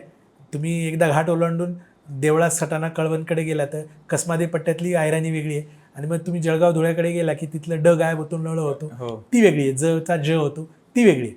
आणि मग तुम्ही डांगकडे गेला तर ती अजून वेगळी आहे. तसंच काहीसं विदर्भामध्ये पण आहे की तिकडे थोडं हिंदी भाषेचं आक्रमण असल्यामुळे ती थोडी हिंदी फ्लेवर असलेली आहे. आणि जसं जसं तुम्ही पलीकडे सरकत जाता विदर्भामध्ये तसा तसा तो फ्लेवर वाढत जातो. परंतु त्या शेवटी भाषा ही संवादाचं माध्यम आहे. आणि मला असं वाटतं तुमच्या मातृभाषेतून जितकं अचूक पोचतं ना तितकं ते प्रमाण भाषेतून पोहोचत नाही. कारण मातृभाषेमध्ये त्या प्रत्येक शब्दाला मोठा इतिहास असतो, मोठी एक परंपरा असते. म्हणजे मी असं नेहमी म्हणतो की भाषेमध्ये जे काही शब्दातून कळतं, वाक्यातून कळतं, त्याच्यापेक्षा जास्त शब्दातून कळतं. शब्दातून जे कळतं त्याच्यापेक्षा आकार, उकार, हुंकार याच्यातून कळतं. म्हणजे तुम्ही मराठी भाषेतले शिव्या ऐका, शिव्यांना जर तुम्ही वाक्य म्हणून बघितलं तर त्याला तसं काही ग्रामरचा अर्थ नाही, पण त्याच्यामध्ये जे अचूक पोचतं ना तो समोरचा माणूस म्हणजे चिडतो आणि मारायलाच येतो. ही जी अचूकता आहे, पॉज किंवा नुसता हंकार, उंकार, हुकार, म्हणजे आकार उकारातून पण खूप गोष्टी कळतात. आणि ही जी सांकेतिकता आहे ना हे भाषेचं खरं श्रीमंती आहे, खरं वैशिष्ट्य आहे. म्हणजे पश्चिम महाराष्ट्रातल्या काही शब्दांमध्ये ते प्रमाण भाषेत ते शब्द नाहीत, परंतु तिथल्या माणसाला तो शब्द बोलला, नुसतं ह म्हटलं की सातारी भाषेमध्ये त्याला त्याचा अर्थ कळतो. आणि ह पण वेगवेगळ्या 20 फ्लेवरमध्ये बोलता येतो, हे तुम्हाला जास्त माहिती आहे. त्याच्यामुळे ही भाषा टिकणं हे जर गरजेचं असेल तर ती अस्सल त्याच्या स्वरूपातच टिकली गेली पाहिजे. कारण ती जैविक आहे, तिथल्या जमिनीची, तिथल्या मातीची, तिथल्या पाणीची, तिथल्या लोकांची भाषा आहे. प्रमाण भाषा ही अलीकडच्या 100-200 वर्षामधलं खूळ आहे, परंतु तिथली जी बोली भाषा आहे ही तिथल्या पिढ्याने पिढ्या संचित आहे. आणि शेवटी प्रमाण भाषेतला एखादा शब्द गायब झाला ना तर ती अख्खी संस्कृती गायब होते. म्हणजे तुमच्या मराठ्यामधल्या, तुमच्या साताऱ्यामधल्या काही रेसिपी असतील त्या इकडे नाही आहेत. आणि नुसतं भाजी, करी म्हटली की भाजी वाटते आपल्याला, पण बट्ट वेगळं, झिरकं वेगळं, आमसे रस्सा वेगळा, त्याला ते त्या भाषेचे तिथले फ्लेवर आहेत. आणि ती पर्यायी शब्द नाही आहेत, तो पर्यायी एक शब्दकोश आहे. प्रत्येक शब्द हा शब्दकोशाचं काम करतो जेव्हा तो जमिनीशी आणि तिथल्या माणसांशी जोडला जातो. त्यामुळे तुम्ही तो शब्द नाही हरवत, तो अख्खा शब्दकोश गायब करता. त्याच्यामुळे प्रमाण भाषेचा अतिरेकी आग्रह हा 100% तुमच्या बोलीभाषेच्या आणि पर्यायाने संस्कृतीच्या मुळावर येणार आहे. त्यामुळे संस्कृतीला मारक असेल तर ती गोष्ट आपण टाळली पाहिजे. आणि सर तुमच्या पुस्तकामध्ये तुम्ही मराठी माणसाच्या गुणसूत्रांबद्दल लिहिलंय. तर जाता जाता मला एकदम थोडक्यात सांगा की मराठी माणूस नक्की कसा आहे. म्हणजे युवन शॉंगने पण लिहून ठेवलंय की मराठी माणूस कसा आहे. तुम्ही 10 लाख लोकांना, पेशंट्सना बघितलंय, कसा आहे मराठी माणूस. चांगली इंटरेस्टिंग गोष्ट आहे. या पुस्तकाचा समारोप करताना मी लिहिलंय की साधारणतः माणसं माझ्याकडे येतात आणि त्यांचा फिजिकल रिपोर्ट तयार करून घेतात. फिटनेस रिपोर्ट म्हणतो आपण त्याला. आणि फिटनेस रिपोर्टमध्ये आपण काय तपासतो, त्याचं रक्त तपासतो, लघवी तपासतो, मग त्याला शुगर आहे का, BP आहे का, किडनी फंक्शन टेस्ट कसं आहे, थायरॉइड कसं फंक्शन करतं, लिव्हर फंक्शन कसं आहे, कार्डियक फंक्शन कसं आहे, ट्रेड टेस्ट करून बघतो, ट्रेडमिल टेस्ट करून बघतो, आणि तो शारीरिकदृष्ट्या सक्षम आहे का बघतो. मला असं लक्षात आलं की मराठी म्हणून पण एक आपला रिपोर्ट तयार करायला पाहिजे आणि तो रिपोर्ट करताना मराठी भाषिक म्हणून आपण कसे आहोत हे एकदा तपासून बघायला पाहिजे. आणि त्या तपासणीच्या माध्यमातून जसा एका माणसाचा फिजिकल रिपोर्ट असतो तशा फिटनेस रिपोर्ट, तशा पद्धतीने मराठी माणसाचा त्याचा भाषिक फिटनेस रिपोर्ट तयार करण्यासाठी हे पुस्तक निर्माण झालं आहे मला असं वाटतं. आता तुमच्या तरुण पिढीच्या अनुषंगाने तुम्ही या सगळ्या आपल्या 1-1.5 तासाच्या चर्चेमध्ये खूप वेळा आधुनिक पिढी, आमची पिढी, पुढचा काळ असं मांडलं. तर मी सांगतो की प्रत्येक पिढी ही पापुद्र्यासारखी असते. कांद्याचे जसे पापुद्रे असतात ना तसे पापुद्रे असतात, पण आतलं बीज कांद्याचं असलं तर तो वरचा पापुद्रा येतो आणि वरच्या पापुद्र्यामध्ये तेच असतं जे आतमध्ये असतं. त्यामुळे 100-150 वर्षात, 50 वर्षात, 25 वर्षात फरक पडत नाही. इतिहास ही खूप स्लो प्रोसिजर आहे. उत्क्रांती ही लाखो वर्षाचा परिपाक आहे आणि आपली मराठी पण अशी काही 4-2 आणि 50 वर्षात निर्माण झालेली नाही. त्याच्यावरती पण काळाचा संस्कार आहे. म्हणून त्याचं उदाहरण देताना मी युआन शांगचं उदाहरण देतो. युआन शांग हा एक चीनी प्रवासी होता जो साधारणतः 6व्या शतकामध्ये भारतामध्ये प्रवास करायला आला होता आणि ग्रेट टांग रेकॉर्ड्स नावाने त्याची जी ओरिजिनल मॅन्युस्क्रिप्ट्स आहेत ती चायनामध्ये आजही प्रिझर्व करून ठेवलेली आहेत आणि त्याच्यामध्ये तत्कालीन महाराष्ट्राला तो मेहुला चह असं म्हणतो आणि तो खाली दक्षिणेच्या दिशेनेतून महाराष्ट्रामध्ये आला. महाराष्ट्रामध्ये त्याला तत्कालीन त्यावेळेस पुलकेशीचं राज्य होतं आणि उत्तर भारतामध्ये हर्ष राजाचं राज्य होतं. तर तत्कालीन महाराष्ट्रामध्ये त्याला तेव्हाची राजधानी हर्षाची जी आपल्या पुलकेशीची होती ती नाशिक होती. त्यामुळे नाशिक हीच त्याला राजधानी वाटली आणि त्या अनुषंगाने त्याने नाशिकचं वर्णन केलं आहे. नाशिकमध्ये कशा पद्धतीची लोकं राहतात, कशी वागतात, कशी बोलतात आणि मग तो भडोतच्या दिशेने गुजरातकडे निघून गेला. तर त्याने आजपासून 1400 वर्ष पूर्वी मराठी माणसाचं वर्णन कसं केलं काय की इथली माणसं प्रामाणिक आहेत, काटक आहेत, उंचीला ती थोडीशी उंच आहेत. म्हणजे चिनी माणसाच्या दृष्टिकोनातून आपण उंचच आहोत. त्यांची 5 फूट तर आपली 5 फूट 7-8 इंच आहेत. काळी सावळी आहेत आणि अतिशय प्रामाणिक आणि कष्टाळू आहेत आणि ही आल्या गेलेल्यांचं चांगलं स्वागत करणारी, चांगलं आदरातिथ्य करणारी लोक आहेत. परंतु जर त्यांच्या विरुद्ध आपण काही कुरापत केली किंवा शत्रुत्व पत्करलं तर ही लोक मागचा पुढचा विचार न करता शत्रुत्व निभावणारी आहेत आणि सगळं काही पणाला लावून दुसऱ्याला नामोहरम करणारी आहेत. अशा वेळेस ते फक्त थोडीशी दारू पिऊन आणि हातामध्ये भाला घेऊन 10,000 लोकांसमोर लढायला तयार होऊन जातात. अशा पद्धतीची ही लढाऊ जमात आहे आणि समोरच्याचा पराभव केल्यानंतर ते त्याचा खून करत नाहीत तर त्याला साडी चोळी घालून त्याला लज्जित करतात. असा यांचा स्वभाव आहे आणि अशा पद्धतीचं मराठी वर्णन हे आजही मराठी माणूस बघितला तर साधारणतः तसाच आहे. त्याच्यापेक्षा अजून एक इंटरेस्टिंग भाग पुढचा आहे की तो बडोजकडून नंतर गुजरातकडे गेला आणि तिथलं वर्णन करताना लिहिलं आहे की इथल्या लोकांना विद्येची काही घेणे देणे नाही, त्यांना विद्याग्रहणामध्ये इंटरेस्ट नाही. ही सगळी अर्थलुलूप लोक आहेत आणि अतिशय भामट्याने लबाड आहेत. आज पण तुम्ही गुजरातकडे बघितलं थोड्याफार फरकाने तशीच लोक आहेत. त्याच्यामुळे काळ बदलला, माणसं बदलली तरी आतला माणूस आहे ना 1400 वर्ष झालं आपण असं म्हणतो ना की दर 3ऱ्या पिढीमध्ये आपला आजोबा जन्माला येतो. आता दर 3ऱ्या पिढीमध्ये आजोबाचा आजोबा आजोबाचा आजोबा आजोबाचा आजोबा म्हणजे आपण एकच आहे ना. किंवा आता जो आधुनिक विज्ञान म्हणतं की बाबा सगळ्यांचा जन्म आफ्रिकेत झाला आणि आपली जी काही बायोलॉजिकल आजी होती, सुपर आजी, ती EUG होती, ती आफ्रिकेमध्ये 36 लाख वर्षापूर्वी हाडार प्रांतामध्ये होती. म्हणजे शेवटी जेनेटिकली जेव्हा आपण जन्माला येतो ना तेव्हा जीन्स जन्माला घेऊन येतात ते सांगितलं, क्रोमोझोम माहिती आहेत. परंतु त्याचं जे काही इंटरप्रिटेशन आता बदललं आहे की जेनेटिक्सच्या पलीकडे एपिजेनेटिक्स असतं. एपी म्हणजे वरचं आणि जेनेटिक्स म्हणजे जेनेटिक्सच्या वरची एपिजेनेटिक्स असतं आणि आपण जेव्हा जन्माला येतो तेव्हा फक्त आपल्याला जीन्स मिळत नाही तर एपिजेनेटिक्स मिळतात. आपण जे आता सोशल मीडियामध्ये मीम्स म्हणतो की तसं जीन्स असतात तशी मीम्स पण असतात. आणि मीम्स म्हणजे काय तर कल्पना. त्या कल्पना ज्या असतात त्या संस्कृतीमध्ये एका पिढीतून दुसऱ्या पिढीकडे येतात आणि जीन्ससोबत एपिजेनेटिक्ससुद्धा येतं आणि ते इनबिल्ट असतं, जन्माला येतं आणि म्हणून जेनेटिक्सचा स्टडी करता करता आपल्याला एपिजेनेटिक्सचा स्टडी करायला पाहिजे. आधुनिक मीम्स बघता बघता आपली सांस्कृतिक मीम्स काय आहेत, धारणा काय आहेत, संकल्पना काय आहेत ह्या बघायला पाहिजे. आपली देशप्रेमाची संकल्पना ही कदाचित चायनीज लोकांपेक्षा वेगळी असू शकते, जॅपनीज लोकांपेक्षा वेगळी असू शकते, बरोबर आहे की नाही. आणि 100% वेगळी असतेच.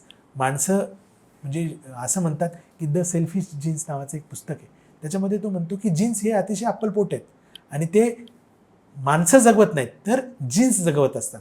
म्हणजे आता भगतसिंग फाशीला गेले, वयाच्या 23व्या वर्षी गेले, त्यांना कोणी बायका मुलं नव्हती, पण त्यांचे जीन्स मेले का?